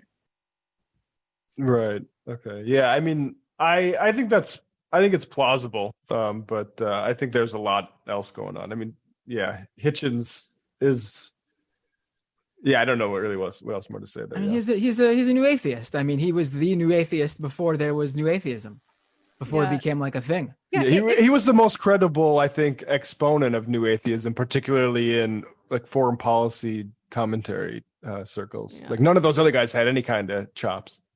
It really bums me out as someone who does believe in secularism as a value and thinks that the organized religion is maybe a bad force in the world, that all of the people doing the most prominent work about being a skeptic or the value of atheism or whatever turned out to just be Islamophobes in the end. And I still don't really know how to square that circle, or if there's a way to engage with these ideas without doing the bad stuff. Right. I mean, they've completely tarnished that word. I mean, no self-respecting leftist who is a non-believer calls themselves an atheist anymore, at least from my knowledge. No. I mean, if someone like Richard Dawkins says something that you agree with, it's like a pleasant surprise that you don't have to be annoyed at Richard Dawkins. Yeah. Right. I mean, I remember a young Matt Binder in college calling himself an atheist. And then I looked into these other guys calling themselves atheists. And I was like, can't call myself an atheist anymore. No, seriously. Yeah. Yeah. It's a problem. I don't know. Right, I might try to do an episode of a podcast about it. Maybe. Stay tuned. Thanks for the call. I just didn't know if anybody had ever read that before. Yeah. Hey, thanks for taking my call. Oh, no problem. I do enjoy the how you framed it, sort of. You were like, you said to Matt, like, oh, you claim you're a Hitchens fan? name Hitchens's earliest work. Poser. So you guys want to go to some? Love to call people posers. Oh hell yeah! You guys want to go to some sounds? Yeah, what do we let's got do here? it. Jim, Well, you want to take the first piece of sound? Something that that makes your heart flutter, that you really want to cover? I mean, none of this stuff makes my heart flutter in a good way, but let's see. This is like medium okay. So here's a little labor story for you. All right. We know that broadly, I guess, the Democrats are more on the side of labor than the Republicans are, although their record on this has been extremely mixed. But it turns out Republicans like Chuck Grassley actually make a much better case for the Democrats in labor. Here we have a clip from Wednesday, that would be yesterday, of Chuck Grassley warning that the Democrats want to do all kinds of bad things to help organized labor. Let's take a look. The people that we're trying to get voted out of office here have voted for a bill that would repeal the Taft-Hartley Law of 1947, which in turn repeals 27 state right-to-work laws. And in other words, you got to join a union if you want a job. And it's unconstitutional from the standpoint that right of association ought to include the right of non-association under First Amendment. But we've got fun. That's already passed the House of Representatives. I hope you understand that. And if we get Chuck Schumer running the United States Senate, that's why we got to have her reelected. And they do away with the 60-vote rule that we have. The right to work laws, because it's number one on the AFL-CIO's list of things that they want to get done. So now start looking at your clock.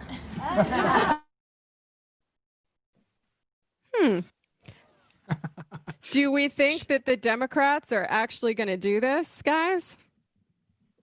I mean, I wish. I mean, it's good campaigning for Democrats to turn out the vote. Right? Like, what Democrat is out there campaigning and saying, oh, yeah, we're going to repeal Taft-Hartley and right to work states, and it's going to be great. And the filibuster. Yeah, like, right. I mean, I think the only thing I've really heard in terms of, labor rights that I've seen, the at least the national campaign and Biden Harris talk about is I know Harris is going out there with Bernie either yesterday or maybe later today to push for a $15 an hour federal minimum wage, which again, good, but too little too late. But, that's all I've seen in terms of anything directly related to helping workers. Biden is officially calling to repeal Taft-Hartley, provisions that allow states to impose right to work laws. Oh, he is. Yes, but this is the thing with the Democrats. I mean, like they don't emphasize a lot of the stuff on the campaign trail. Yeah, like what does it say? What does it say that the first we've heard of this is from Chuck Grassley? Well, that we're not reading Biden's website, basically. Yeah. As President Biden will repeal the Taft-Hartley provisions that allow states to impose right to work laws. There you go. Then I take back what I said. I retract it. Good for them. I do wish that they would be a little bit more out there. I mean, look, Chuck Grassley, what is he getting? He's getting his own. How many people are in that room over there? A bunch of Republicans clapping for him when he says that we got to stop them from doing this. But I mean, imagine how much that really clarifies. Sorry to cut you off, but that really clarifies the difference between these two parties, which is that like one is a coalition of people that are applauding that, and one is a coalition of people that don't want that. Yeah, I mean, and Republicans are the ones out there trying to, especially with Trump as the leader of the party, Mr. I'll never forget the work, the blue collar forgotten men and women. They're supposedly pushing themselves as the pro worker party, we care for the people the Democrats left behind. But here they are, saying this, at least Chuck Grassley is. and they're clapping for it because those people who are in that room are not those blue collar workers. No, that's done. I think the economic populism of Trump 2016 has definitely faded into the background to the degree that it existed. And it's more just playing the hits of racism and sexism too, but mostly racism. Cool story. But like, yeah, imagine what, like, if Biden actually put that in an ad instead of just making it about his character. Like it might help. I don't know. We'll see. But anyway. But I would just like to end. Good for the Biden campaign for having those as part of its plan. I did not know that. Thank you for digging into that, Matt. Sometimes I'm wrong. Look at that. Anyway, I'll retract it when I see it, though. Like, yeah, seriously. Yeah, but you can put a lot of stuff in a platform, and that doesn't mean you have to do it.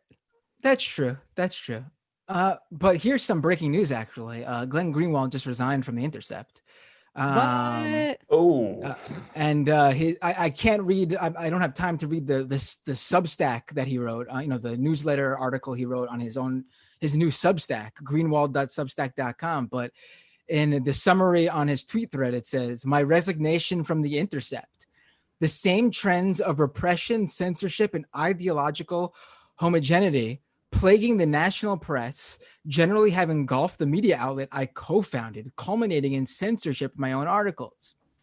The final precipitating cause is that the Intercept's editors censored an article I wrote this week, refusing to publish it unless I remove all sections critical of Joe Biden, the candidate vehemently supported by all Intercept editors involved in this effort at suppression. But the pathologies,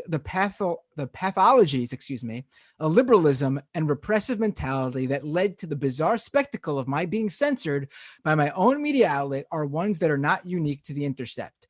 I'll be doing my journalism at Substack for now on. Subscribe here."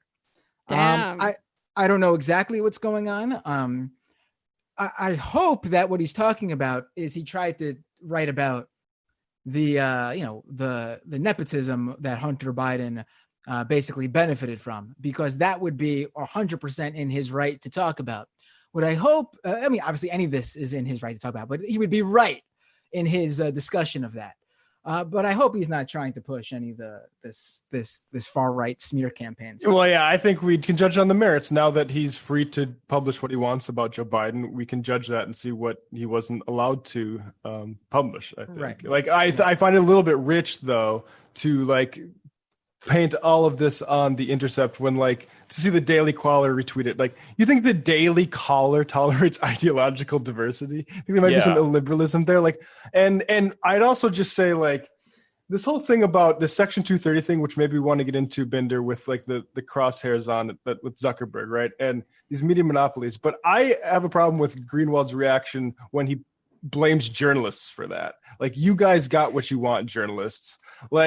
As if the industry that Zuckerberg has been vampirically leeching billions of dollars from is in position to make Facebook do anything about that. So I have some trouble with, I think, certain, I guess, angles of departure for Greenwald here. But look, he has an opportunity now to put up, and if he, has something we need to pay attention to with Biden, he has that opportunity to make us pay attention to it now. So Godspeed.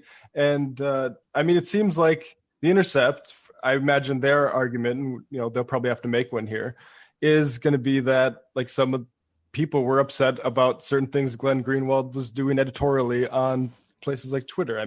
Really wanting people to take the Bob Belinsky's story seriously, retweeting Michael Tracy all the time. Now he has freedom to do that, and the Intercept doesn't have to be embarrassed by it. And maybe this is the best for everybody. Yeah. And Right. Unfortunately, this comes at the expense of the good reporting that he did on Brazil, and he doesn't have the protection of whatever lawyers that the Intercept has and everything at its disposal. Right. And if he's friendly with the Daily Caller, I'd like to see him get those articles on Bolsonaro placed there. Yeah, seriously. Right.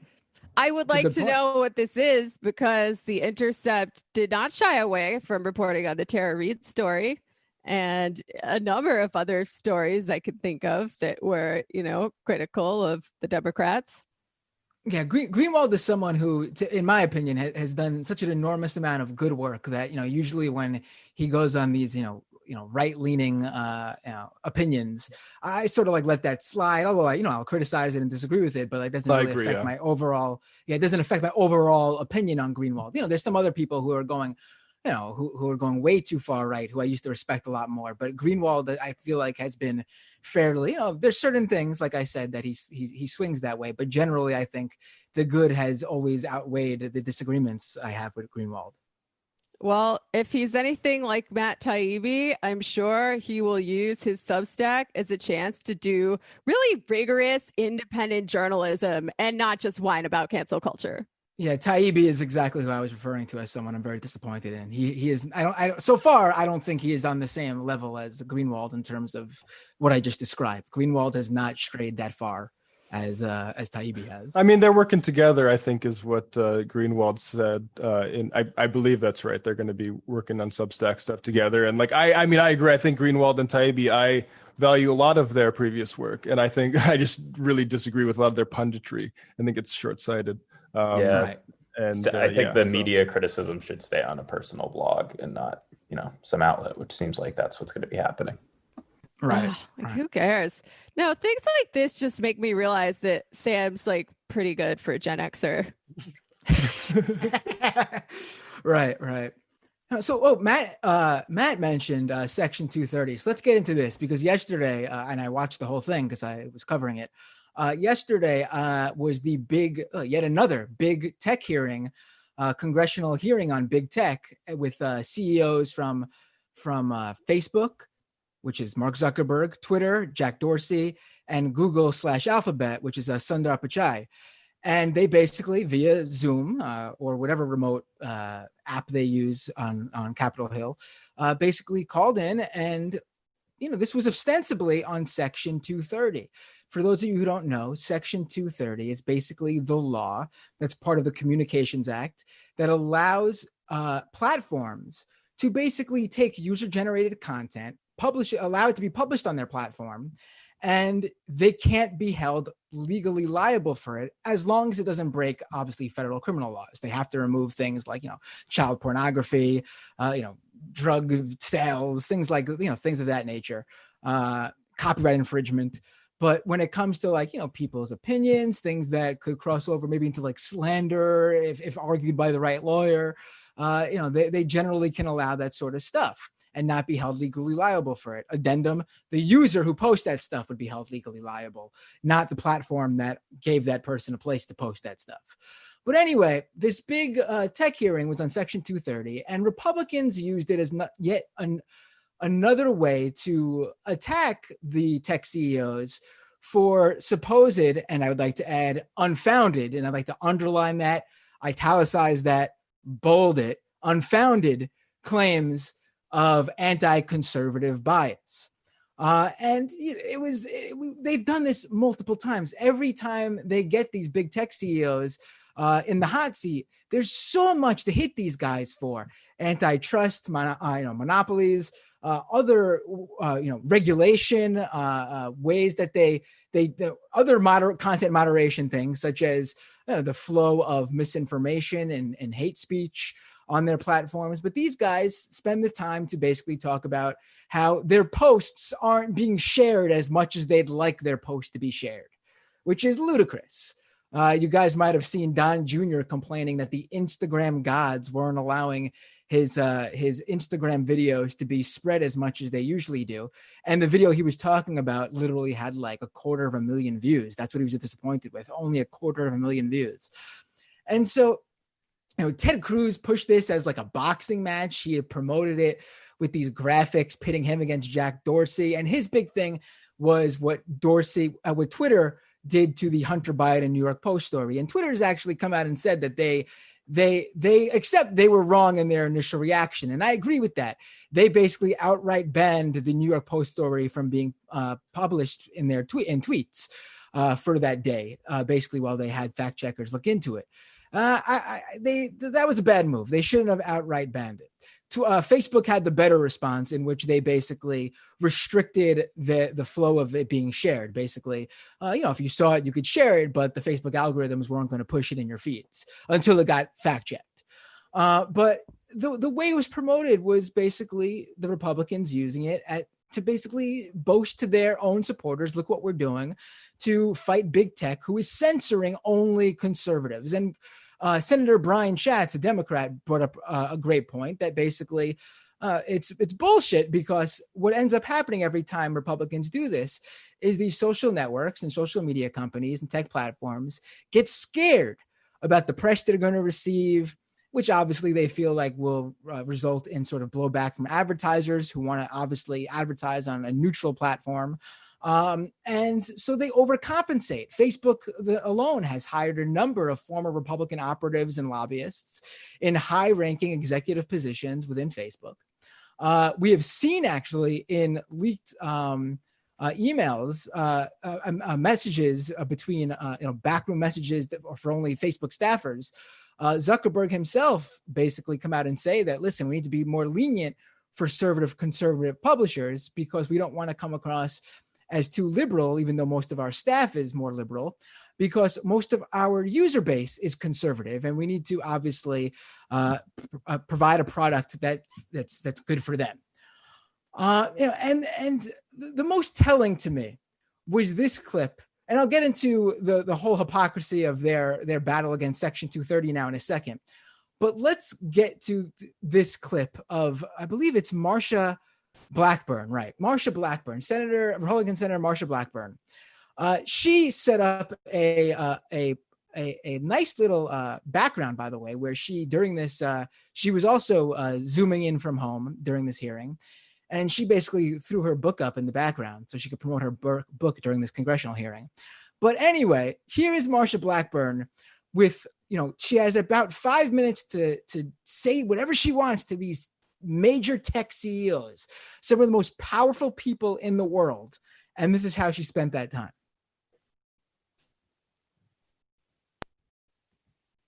Is Blake Lemoine, one of your engineers, still working with you? Senator, I'm familiar with his name as an employee. I'm not sure whether he's currently an employee. Okay. Well, he has had very unkind things to say about me. And I was just wondering if you all had still kept him working there. Wow. Right. Conservative cancel culture right there, right? I mean, this is someone who, no doubt, I've seen the tweets where she rags and rages against cancel culture. And here she is using her time as a senator in front of the CEO of Google to basically ask if an employee who criticized her is still working for the company, or if he's been summarily punished for doing so, i.e. fired from his position. I mean, it's just ludicrous. And this is what it's all about with these guys. It's when it comes to, in general, but we're talking about the tech platforms here. It's all about personal grudges. They now see that usually, like I said, there's the whole overcompensating for conservatives on these platforms. However, we've seen in one specific area, which is really close to Trump's heart, where the companies are realizing they can't let conservatives get away with most conservatives get away with everything. And that's the spread of misinformation. And we've seen, especially this year with the pandemic, that these companies are saying, we can't let a lot of this stuff just freely go around, because it spreads. It begins, look at QAnon and a lot of these anti-mask sentiments with the pandemic. This stuff spreads, it gains followers, and it becomes dangerous.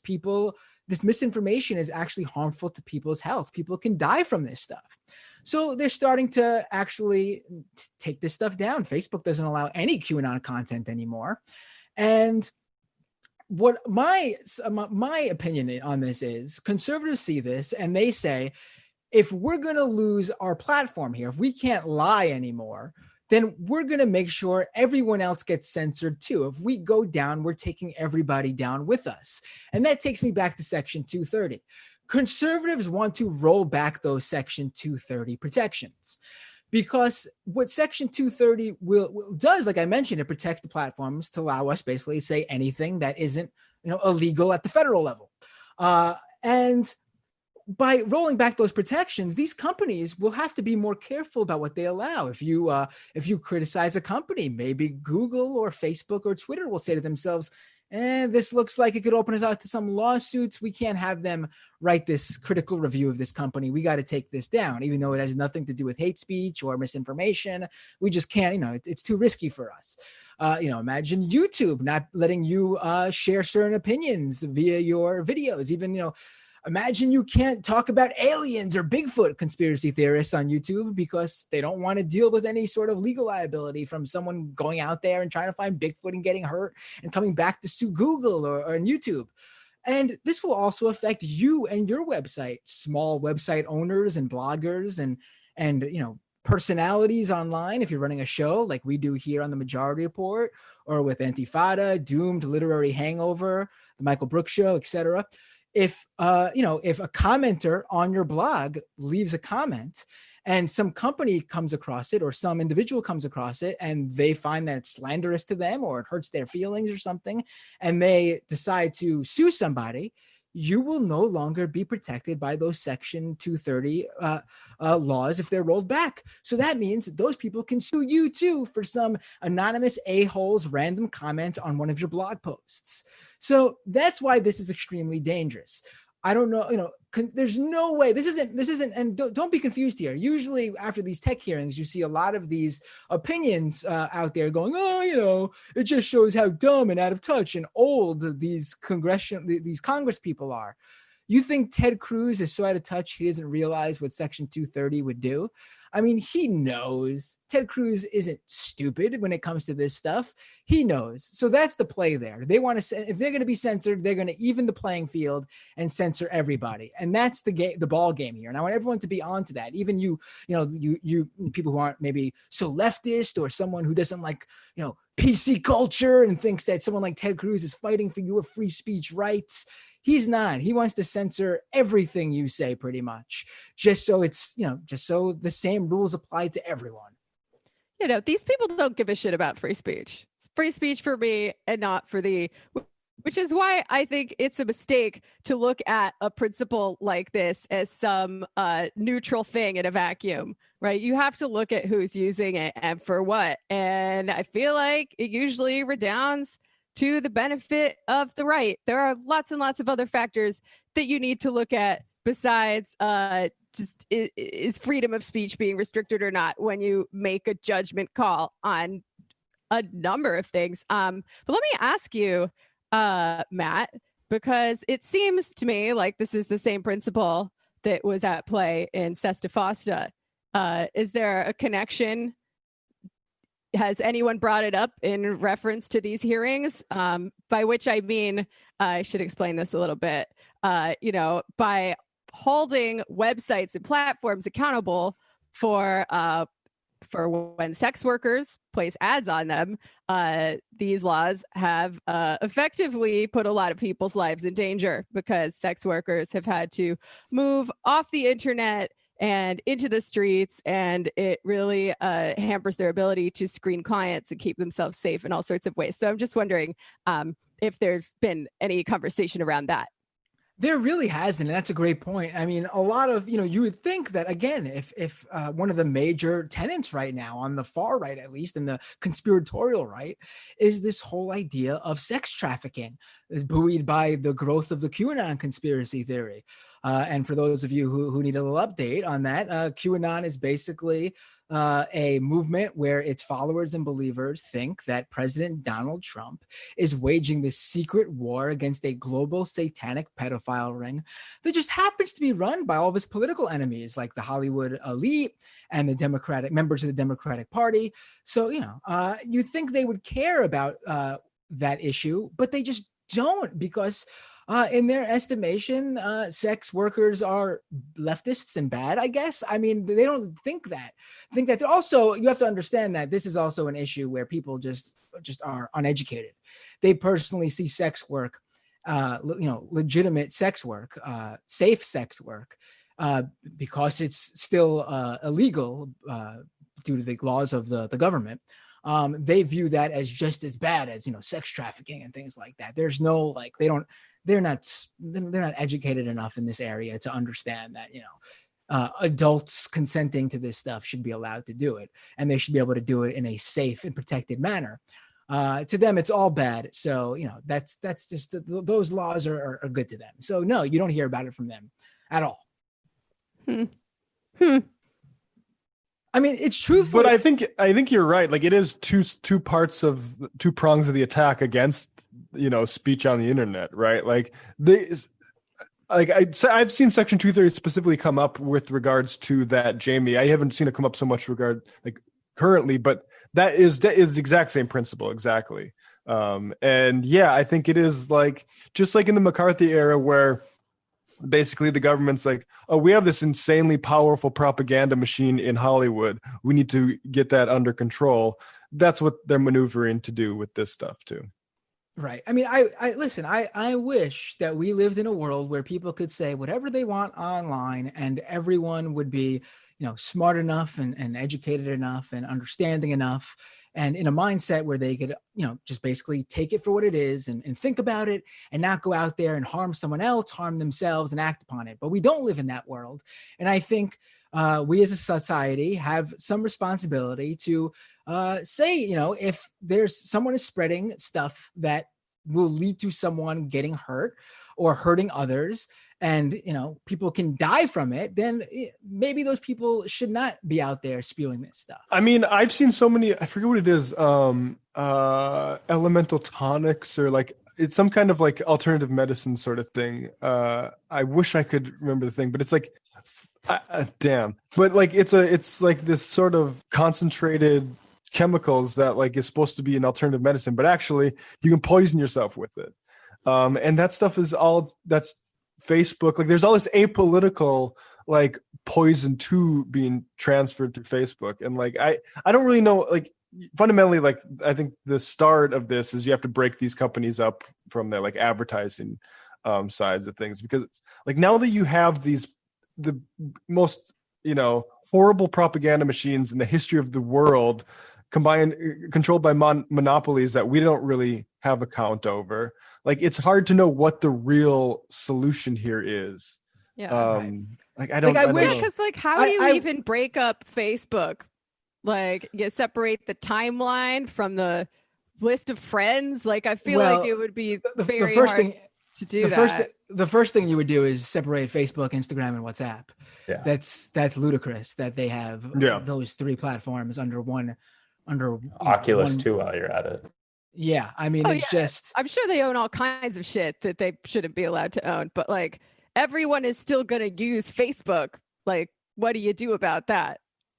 I don't know. I've thought a little bit about this, and I'm still not totally sure what the answer is, but I'm not as much of a free speech absolutist as I used to be. And the idea of bringing these companies under some form of democratic control, where the people get to decide what is too irresponsible to put on there, I would be pretty fine with. Right. I mean, listen, I wish that someone could say on Facebook, oh, by the way, I think if you drink bleach, you can cure the coronavirus, and we could all let that sit there and all laugh at it together in harmony and unite, laughing at this one person's ridiculous thought. But the reality is, what would happen is you get 1 million people joining the Bleach Drinkers United to Fight Coronavirus Facebook group, and you would have, out of that 1 million people joining that group, 50% of them actually drinking bleach, and then a percentage of those people dying or getting very sick. And that's when you say, maybe we shouldn't let this stuff just go out there and spread and convince people that this is a legitimate scientific cure for coronavirus. Well, I'd also say you just gotta attack the power of these institutions, and I think removing their ability to monetize ad revenue in our data to such a large extent, just legally. I think the EU is probably way ahead of us on this than we are. We need to attack these companies as companies because they should not, frankly, be in the position. There's no way they could have done what's right, Frank. There's very little. I understand their impulse to censor that story we think was the Hunter Biden story, right? Their impulse, because when you control these massive propaganda organs, you do feel some kind of accountability, and they felt compelled to do something. And then that itself revealed how much undue influence they have over all this stuff. So like, we just have to, I don't know, like, it's disgusting to me that Mark Zuckerberg, after building a monopoly that destroyed our information infrastructure to such an extent, is now in the position where he gets to be the one to throw Section 230 under the bus. It's horrible. Mm-hmm. Right. Yeah, it's another conversation that usually comes out of this. I'm usually asked when we start talking about this is, but don't you think that suppressing certain sorts of right-wing misinformation and conspiracy theories, don't you think that the left will also receive some blowback? And we see that. I think the Jacobin had one of their live streams temporarily taken down after the live stream was over and the video was uploaded. It was temporarily taken down from Facebook for some reason, but it was reinstated. I mean, generally, no, I'm not worried about that because if they were going to go after the left anyway, they would do it anyway, I should say. Yeah. There's nothing like they weren't waiting to take down the right wing stuff to go after the left. Yeah. I mean, that was always a possibility. And there's then also no ombudsman out there making sure that the right and the left get treated the same. Also, generally, I don't think we should be so reactionary. I mean, I wish Jacobin didn't go out there and portray that they got, banned. Their video got banned, and it was in the text. It was they ran down what they were talking about, and it was one of it was like Marxism, another thing was Bolivia, and some people were pontificating on which one of those terms took them down that Facebook said wasn't any good. I mean, it's pretty clear what happened.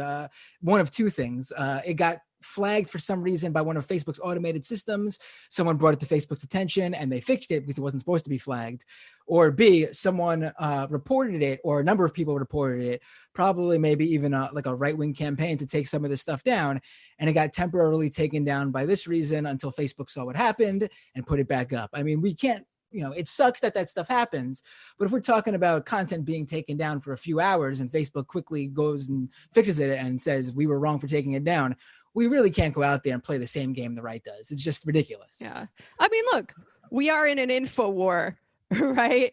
And certainly I would like to have access to platforms unrestricted to spread my, subversive treason talk. But if the Antifada, God forbid, ever gets kicked off of the big tech platforms, I'll be like, oh, fair enough. We were arguing to overthrow the system, so the system it's going to bite back. But I think my point is we got to look at the outcomes more than the abstract principle, right? Like right. I don't know. I believe in freedom of speech to the degree that it helps the people gain democratic control over society, and I think the speech of the ruling class should be ruthlessly suppressed. Sorry. Right. That's my tanky take for the day. I mean, the funny thing is, while the right's complaining about their free speech when it's really their misinformation, lies, and deceit being taken down, the people on the left who say, "Oh, we have to be careful because that's what we do unto the right will eventually come to us." That's not actually the left's biggest problem with speech online. The left is usually most affected by copyright infringement issues and the DMCA. Remember when a bunch of major leftist Twitch channels earlier this year during the Democratic primaries got their channels got removed because of a DMCA request and all the debate footage that they had done during the live stream. And I remember I reported on that and I looked into it and I contacted Twitch and they told me basically what happened was someone pretended to be the copyright holder, filed all these fake requests, and their system listened to it. And they quickly worked, once it was brought to their attention, to reinstate all those channels and ban that fake copyright holder from using Twitch's system. So really what the left's biggest problem is copyright and those who are gaming the copyright system. You got to give me some tips, Matt, on not getting kicked off of the big platforms and gaming the copyright system. All right. Well, maybe after the show. What you got to do is distort the footage a little bit. Don't make it full screen. Put it in like a little box inside of like a larger overlaid picture. And I'll tell you more later. All right. Sounds good. So, all right, guys. What do you want to talk about now? Oh, should we go back to the phones? Sure. Take a call. Also, breaking news: Virgil, Texas, guest of the Majority Report, is now asking the Intercept for Glenn Greenwald's job. Nice. You know, I think he deserves it. They should give it to him. He'd be good for the Intercept, I think, actually. Yeah, that's a good platform. That's a good campaign to get started. Right. 312, what's your name? Where are you calling from? This is Kevin from Chicago. Hi, Kevin. What would you like to talk about today? Yeah, so I went and voted early in person here in Chicago. I think it's definitely the best thing to do after what happened with the Supreme Court ruling and stuff like that. There are early voting locations open in all 50 wards in Chicago right now. I was able to go to one that's like 3 blocks from my apartment. I think it's the best way to, avoid crowds and make sure your vote gets counted. And I know a lot of progressives are like, why should I even vote this year in Illinois? Biden's going to win anyway. I don't really care. But a really good reason to get to the polls for progressives in Illinois is there's a progressive tax amendment on the ballot. Right now, the Illinois state constitution only allows for a flat tax. So there's a prop on the ballot where the Illinois Congress will be able to institute a progressive tax millionaires and billionaires in a higher rate, and they're like blitzing the airwaves with a misinformation campaign, calling it the tax hike amendment and stuff like that. So, yeah, get out there and vote yes on the tax amendment, and just get out and vote. Thanks for the call. All right, let's go back to the phones. 814, what's your name? Where are you calling from? Hey, this is Sam calling from New Orleans. How you doing, Sam? What would you like to talk about today? I'm doing okay. Another hurricane just rolled through Louisiana and the Gulf area. How you doing? New Orleans this time, so is everything? I don't have power, but luckily my boss still wants me to come into work, so I'll be able to go in and charge all my stuff there. So blessing and a curse. I love that. I love though that you're sitting in your home without power, and your thought is to spend an hour waiting on the Majority Report phone lines. I love it. I love it. Who cares about that cell phone, right? Well, Is it running out of we power? got to find time. Got to find ways to fill the time. I'd love to talk about New Orleans, but I'm actually from Erie, and I was actually just calling to riff on the Erie rally that happened with Trump last week. Oh, let's hear about it. And pretty much it was just a lot bigger than everybody kind of is talking about. Very successful. Everybody loved it. I sent a message in last week. We call it the mistake by the lake, and it's like a very self-deprecating place. And I think that almost every conversation I've had about it, people's perspective, because I'm in my lefty liberal bubble, people's perspective is always, oh my gosh, I can't believe he made fun of him and said he didn't even want to be there. But that landed really well, and people really got a kick out of it. So it's kind of just like, I'm calling just to be a worrywart and say that, like, I think that, we're all talking about Facebook and stuff. The bubble is real, as much of a cliche as it is. And he's doing real well. And I think a lot of times when we think, we're like, oh my God, what is he even doing? People actually like this. They really do. Yeah, that's kind of like my riff on Erie. Right. Yeah. I mean, there's definitely certain parts of all over the country, really, where I think it's clear where they're going to go, where it's going to go on Tuesday. But who knows? Who knows at this point, right? So are you saying you Who think knows Trump's for sure, going to do yeah. better than people think?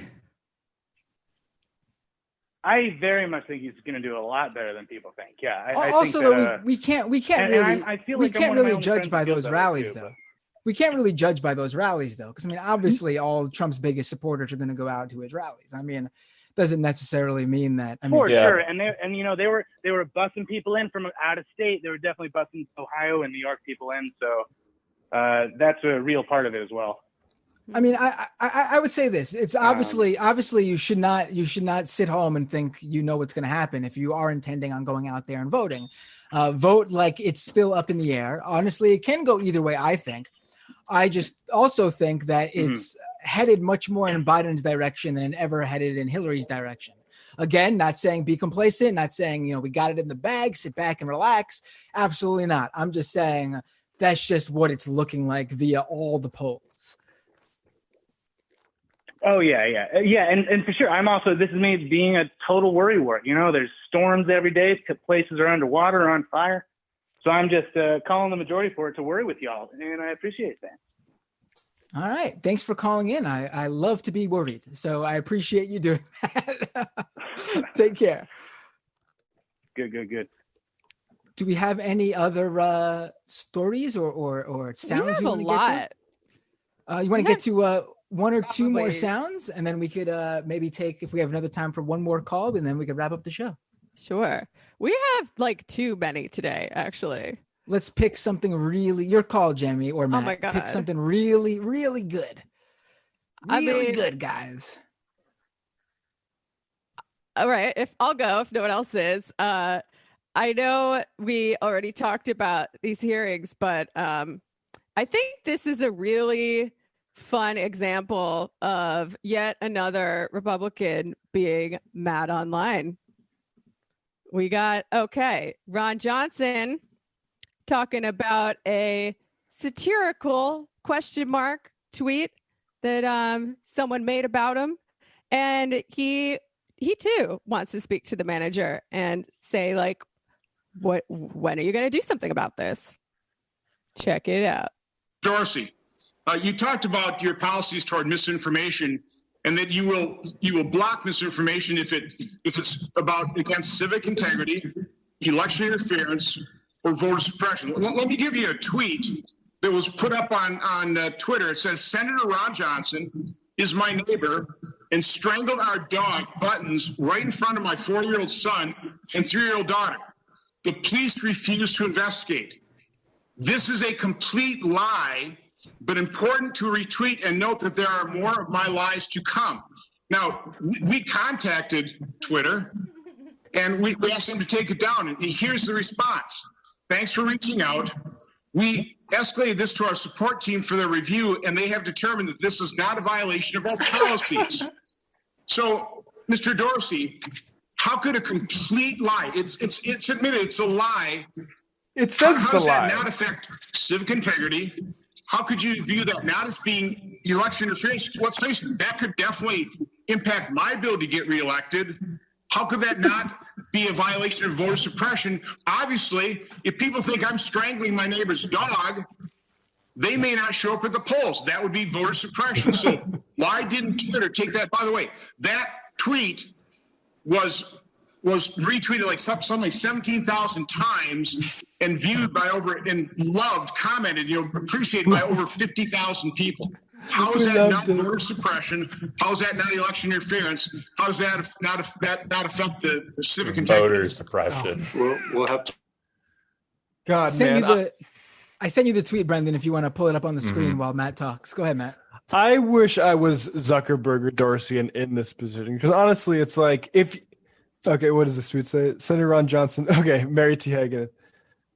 This is a complete lie. Yeah, it's obviously a joke, right? The fact that she says this is a complete lie, but important to retweet and note that there are more of my lies to come. And it should be noted that it's been retweeted many more times since Ron Johnson brought it up. Streisand effect. Right. Yeah. And we can probably look at either the Trump sons' Twitter feeds for way more egregious use of Twitter than that. I'll be honest. So, no, we need a full investigation into every single person who liked that tweet, and we will not stop until they are all in jail. Twitter jail. The thing, what this moment needs is one of these founders to say, you know what, we're going to make decisions about, trashy news we're going to allow to propagate, and we're going to be completely transparent about it. And guess what? It's going to probably hurt, frankly, the Republicans, because guess what? I know the Democrats lie a lot. There's an asymmetry of lying when it comes to the left and right.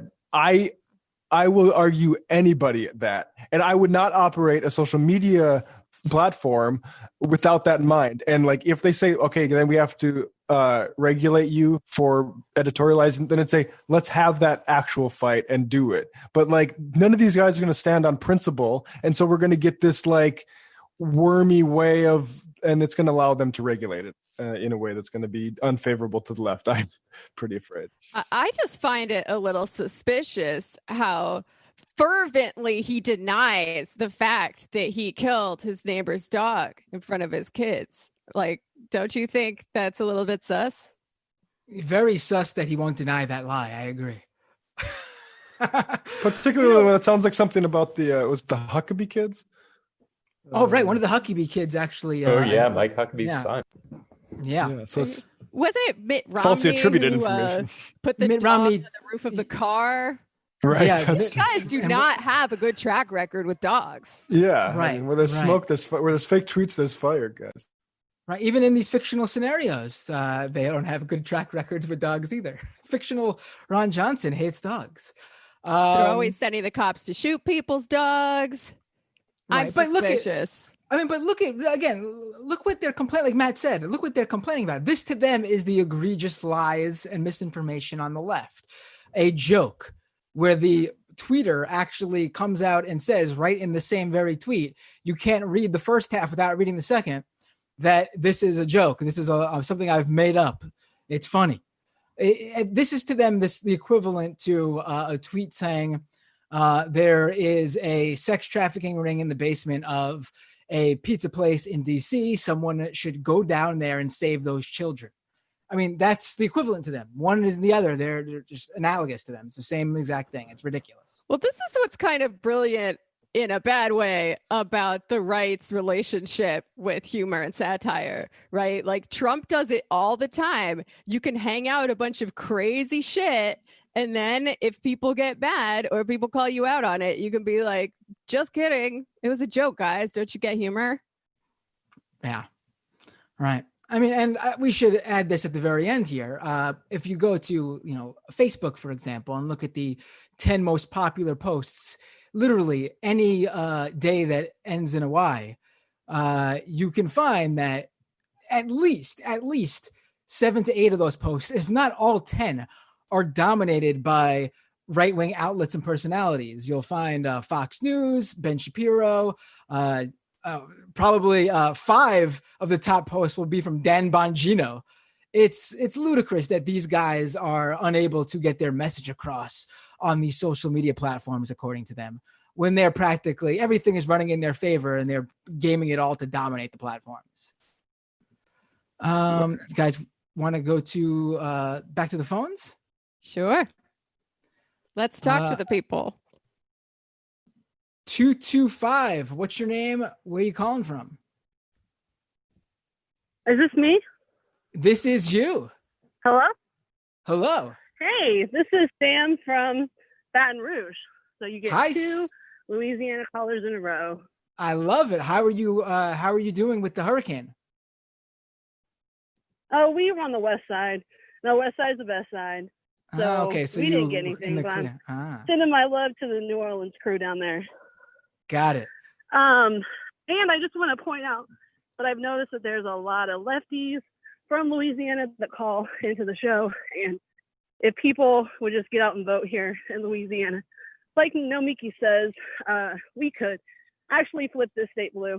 I'm sorry, I'm nervous, so I'm just getting that out. No, don't be nervous. But I would like to say that out of all the places I've ever visited, Louisiana is the one place where I was like, I could picture myself living here. That's how much I like Louisiana. So there you go. Don't be nervous. I love New Orleans. I'm a transplant, so yeah, I work down there, so I took a vacation today. But what I want to say is I'm a transplant to Louisiana from Indiana, and my hometown is the hometown of Eugene Debs, and he would be turning in his grave if he saw what Mike Pence is and even what Pete Buttigieg is. So,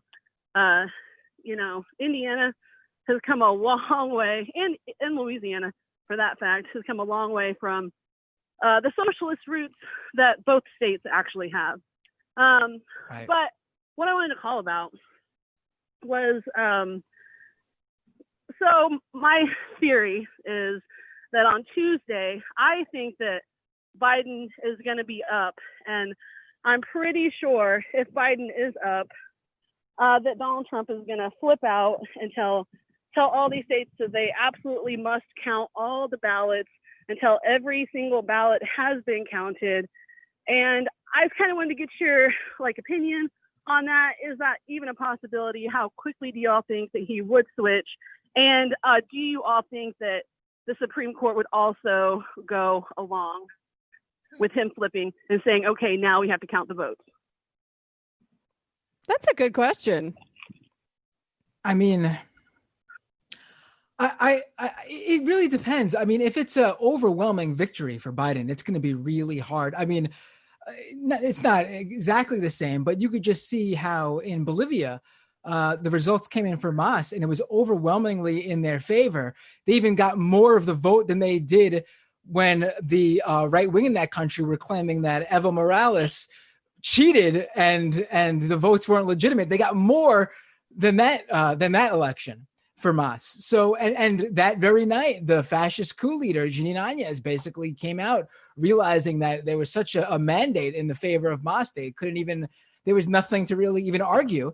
They had to come out and congratulate them on the victory. I mean, it's possible that the Biden victory is so overwhelming that, I mean, what are you going to overturn hundreds and hundreds of thousands of votes? Like if it hinges on, a couple of thousand, I can see us having a problem.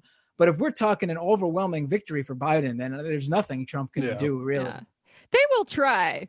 I think if there is ever a point at which Trump is up in the numbers, that's when they're going to try to stop the count, obviously. And, they have the Supreme Court. They might have the power to do so. But they have the institutional memory. Yeah. They've done this before, very recently, but obviously the heavier it goes for Biden, the harder it is going to be for them to do that. Yeah. Right. So do you think at like let's say 6:00 New York time, and they see that Trump is up, do you think they'll try to call it then, or do you think they need to wait until later? They'll need to wait later, I think, for some kind of.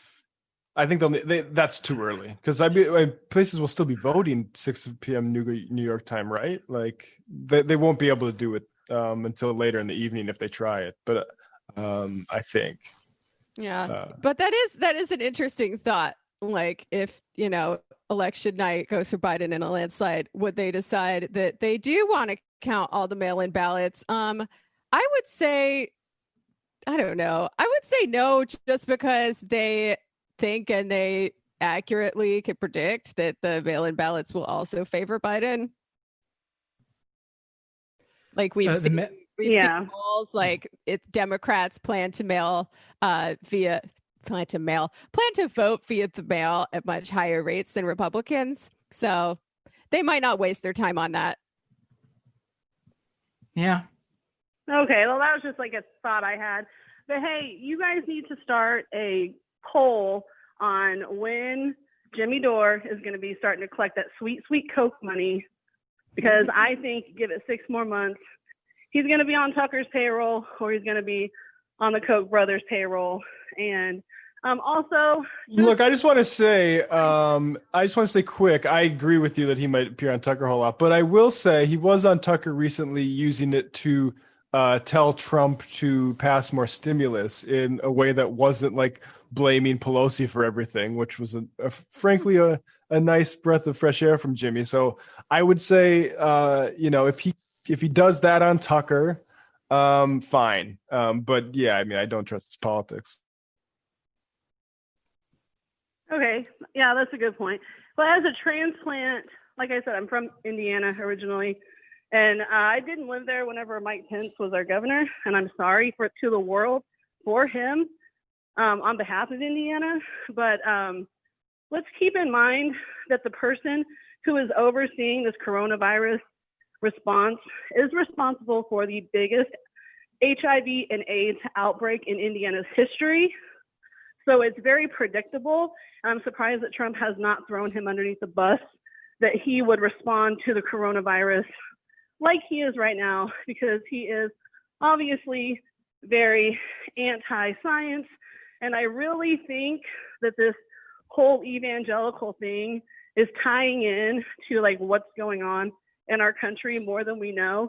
And I'm really worried about evangelicals in this country and us basically becoming a religious state, much like Saudi Arabia. So that's all I'm going to leave you guys with. I appreciate the time. Not the demographics don't work for that, so don't worry that individual states might. Yes, they already have an inordinate amount of power in this country. If you look at the gerrymandering in the Electoral College, which was, set up by conservatives. Also, the reason Trump isn't throwing Pence under the bus is because it would look badly on Trump. Pence is on the Trump ticket. Throwing Pence under the bus would be essentially throwing himself under the bus. He's got to back up Pence just as much as he cares about his own hide. But thanks for the call, Sam. Really appreciate it. I do agree Thanks, that guys. Bye-bye. White evangelicals are a problem. And like I was talking about the other day with the base of the superstructure, there's a material base for culture and for religion. And we got to change that base as a prerequisite to changing the culture. But it's still going to be hanging around. We're still going to have traces of it. And it's just going to be a really, really long fight to undo all the damage that this strain of thinking has done. Right. All right, let's go to some IMs and then we'll call it a show, I guess, right? Just a few IMs here.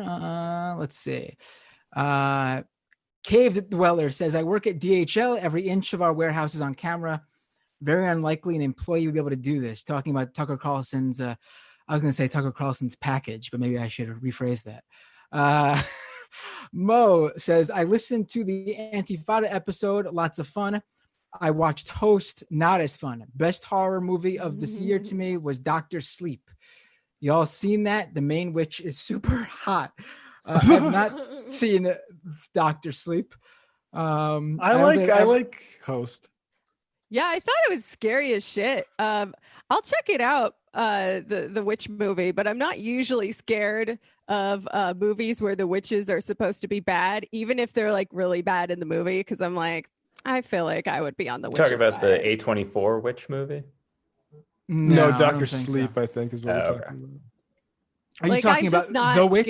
I'm not scared of witches because those are my friends, The Witch was good though. I loved. I mean, that as a movie as was a colonial, sick. That was a literary hangover. Yeah, it was great. Institution, I feel like. Oh, it is really. Yeah, I mean, as far as imagining what it was like to be a colonist back then, and believing in the devil, pretty awesome. Roger Williams. Rob Zombie made a pretty good witch movie called The Lords of Salem that I didn't think was that scary when I watched it, but it got me on the back end because I had horrible nightmares. So maybe he is a master of horror. I wasn't so hot about Lords of Salem. I actually thought that was one of his more disappointing ones, actually. Yeah, I mean, I did not like that one either. I hear that his new one is better. It was going somewhere, I felt, and then it sort of all falls apart. Yeah. But Steamy Pony Carrot says Otto Matt Fletic. I like that. Oh my God. Wildcard 26 says ballet dancer for 11 years, turned jock in high school, football, wrestling, track, basketball in the summer, Marines 8 years, 6 deployments, now an IT contractor. Jocks are not dumb as rocks. I don't think any of us ever said that. Left Wing Limbaugh says, special shout out to Matt Binder. Love the whole MR crew so much, but I want to thank Matt for stepping into a tough role during a difficult time for all of us. Really appreciate you. Rest in power, Michael. Well, thank you. And definitely, I think about Michael. Second that, yeah. Yeah. Cameron Vask Davis says, if we start a leftist wrestling stable, we can join the best W wrestler in terms of politics. Sami Zayn. Yeah, Sami Zayn is very leftist. He's in WWE, and he's put together a number of his own personal fundraisers for Syria, and he's very left-wing. He actually specifically requested to not work during COVID and actually had to vacate his title because of it. Yeah, he's a good guy. He's the one who trains the Antifa super soldiers, right? Yes, exactly. Serious Sam says, Binder, your finishing move can be seize the means hold. Guy Merrill says MMA leftists are referenced in the Antifa handbook. Oh, Brachiosaurus says there is pro mini golf. There is? I didn't know that. Well, we don't want it professionalized. We want to keep capitalism out of this. Right. Well, we want intramural mini golf. It's a sport of the people. We want forced mini golf. Yeah, apparently, Moon in the Lake says Rob Riggle has a mini golf show called Holy Moly. What? I watched like a game show? It sounds, I will say, as somebody who watched all of Will Arnett's Legos reality show, might be into that. I gotta look into it for sure. Sam's Hanging Chad says, hey Binder, I've always wondered if that's Otto Matleck singing the Pilot Light song you guys play at the end of the show. It sounds like him. Am I right? Probably not. You are not right. Unless no, I can't sing. It kind of has your vibe, though, I will say. That's Dave Derby, if you're wondering. Right. Yeah. Is Greenwald going on to Fox? Asked in the Lake. I doubt that. No, it's a Substack. Blumpskin says maybe Glenn's resignation has something to do with his interview with Joe Rogan, trying to get a pardon for Snowden. Wonderful, and blaming so much of it on Biden. Absolutely not. There's nothing to do with it. I highly doubt that has anything to do with it. If all of this is to get Snowden a pardon, good job, Glenn.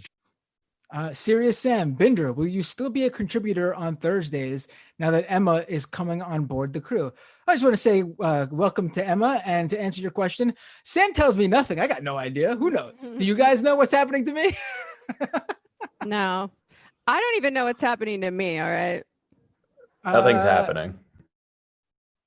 A future reactionary says, do you ever hear folks who complain about hijabs complaining about yarmulkes? It's a great point. And obviously, did we even bring up, did Sam mention in the first half what happened to Jeremy Corbyn today?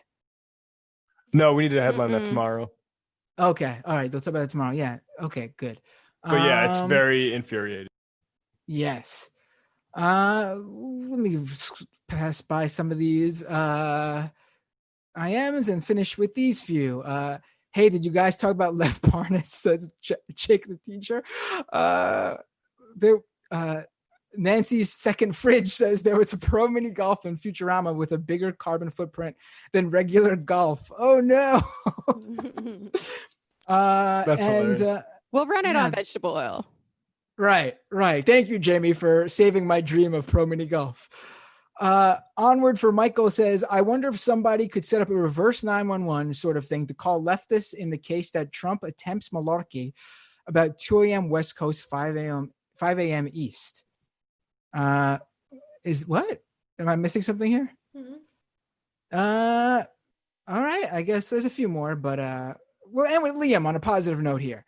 Hey guys, my dad and I love the show. I wanted to ask about the mobilization of the people of Trump challenges to the vote. I mean, one thing you could do is listen to Sam's interview earlier today. Yeah, I was just going to say Joshua Kahn Russell interview. That's where you need to rewind to. Yeah. So definitely do that. And guys, it is a pleasure. I'm moving tomorrow. So, oh, wow. Yeah, good luck. Will the studio, will your studio setup be making the move with you there, that Majority Report studio? Are you going to be able to take that with you? It will. I got to take the whole 600 square foot open floor plan that I clearly have behind me to the new apartment. Right. And YouTube, usually I do a live show tonight, but because of the move, that's why I did it yesterday. But youtube.com/Matt Binder, subscribe there and watch the live stream recordings, or listen to the audio version at doomedpod.com. And as always, if you want to support the show, you can do it at patreon.com/Matt Binder. But I don't want to forget this before we go. Nomiki show, 3 p.m. right after we go off the air here. Nomiki is having Jonathan Daniel Wells, Rep Chris Robb, and Rachel Gilmer on the program. The Nomiki show, tune in. I was actually on earlier this week. I believe I was on Tuesday. So if you want, while you're waiting for the Nomiki show to go live, go back to her Tuesday show and watch me on the show. Huh? Yeah. I could pull off a good promo just like you can, Jamie. Well, look at that. I too have been on the Nomiki show. If y'all want to go back and watch it. Boom. There you Were you on this week? I mean, you're really grasping at straws there. It's evergreen. That reminds me, I should plug. I'm going to be on Ben Burgess's Give Them an Argument on Saturday, talking about the election. So check that out on YouTube, folks. Cool. And then I will see all you guys on the Majority Port on Tuesday during the 12-hour marathon. Can't wait. Bye. Super stream. All right, folks. See you tomorrow. It might take all the strength I got to get to where I want, but I know somehow I'm gonna get there. I wasn't looking when I just got caught between the truth and the light bar, but finding out won't make me feel any better. Yeah, I know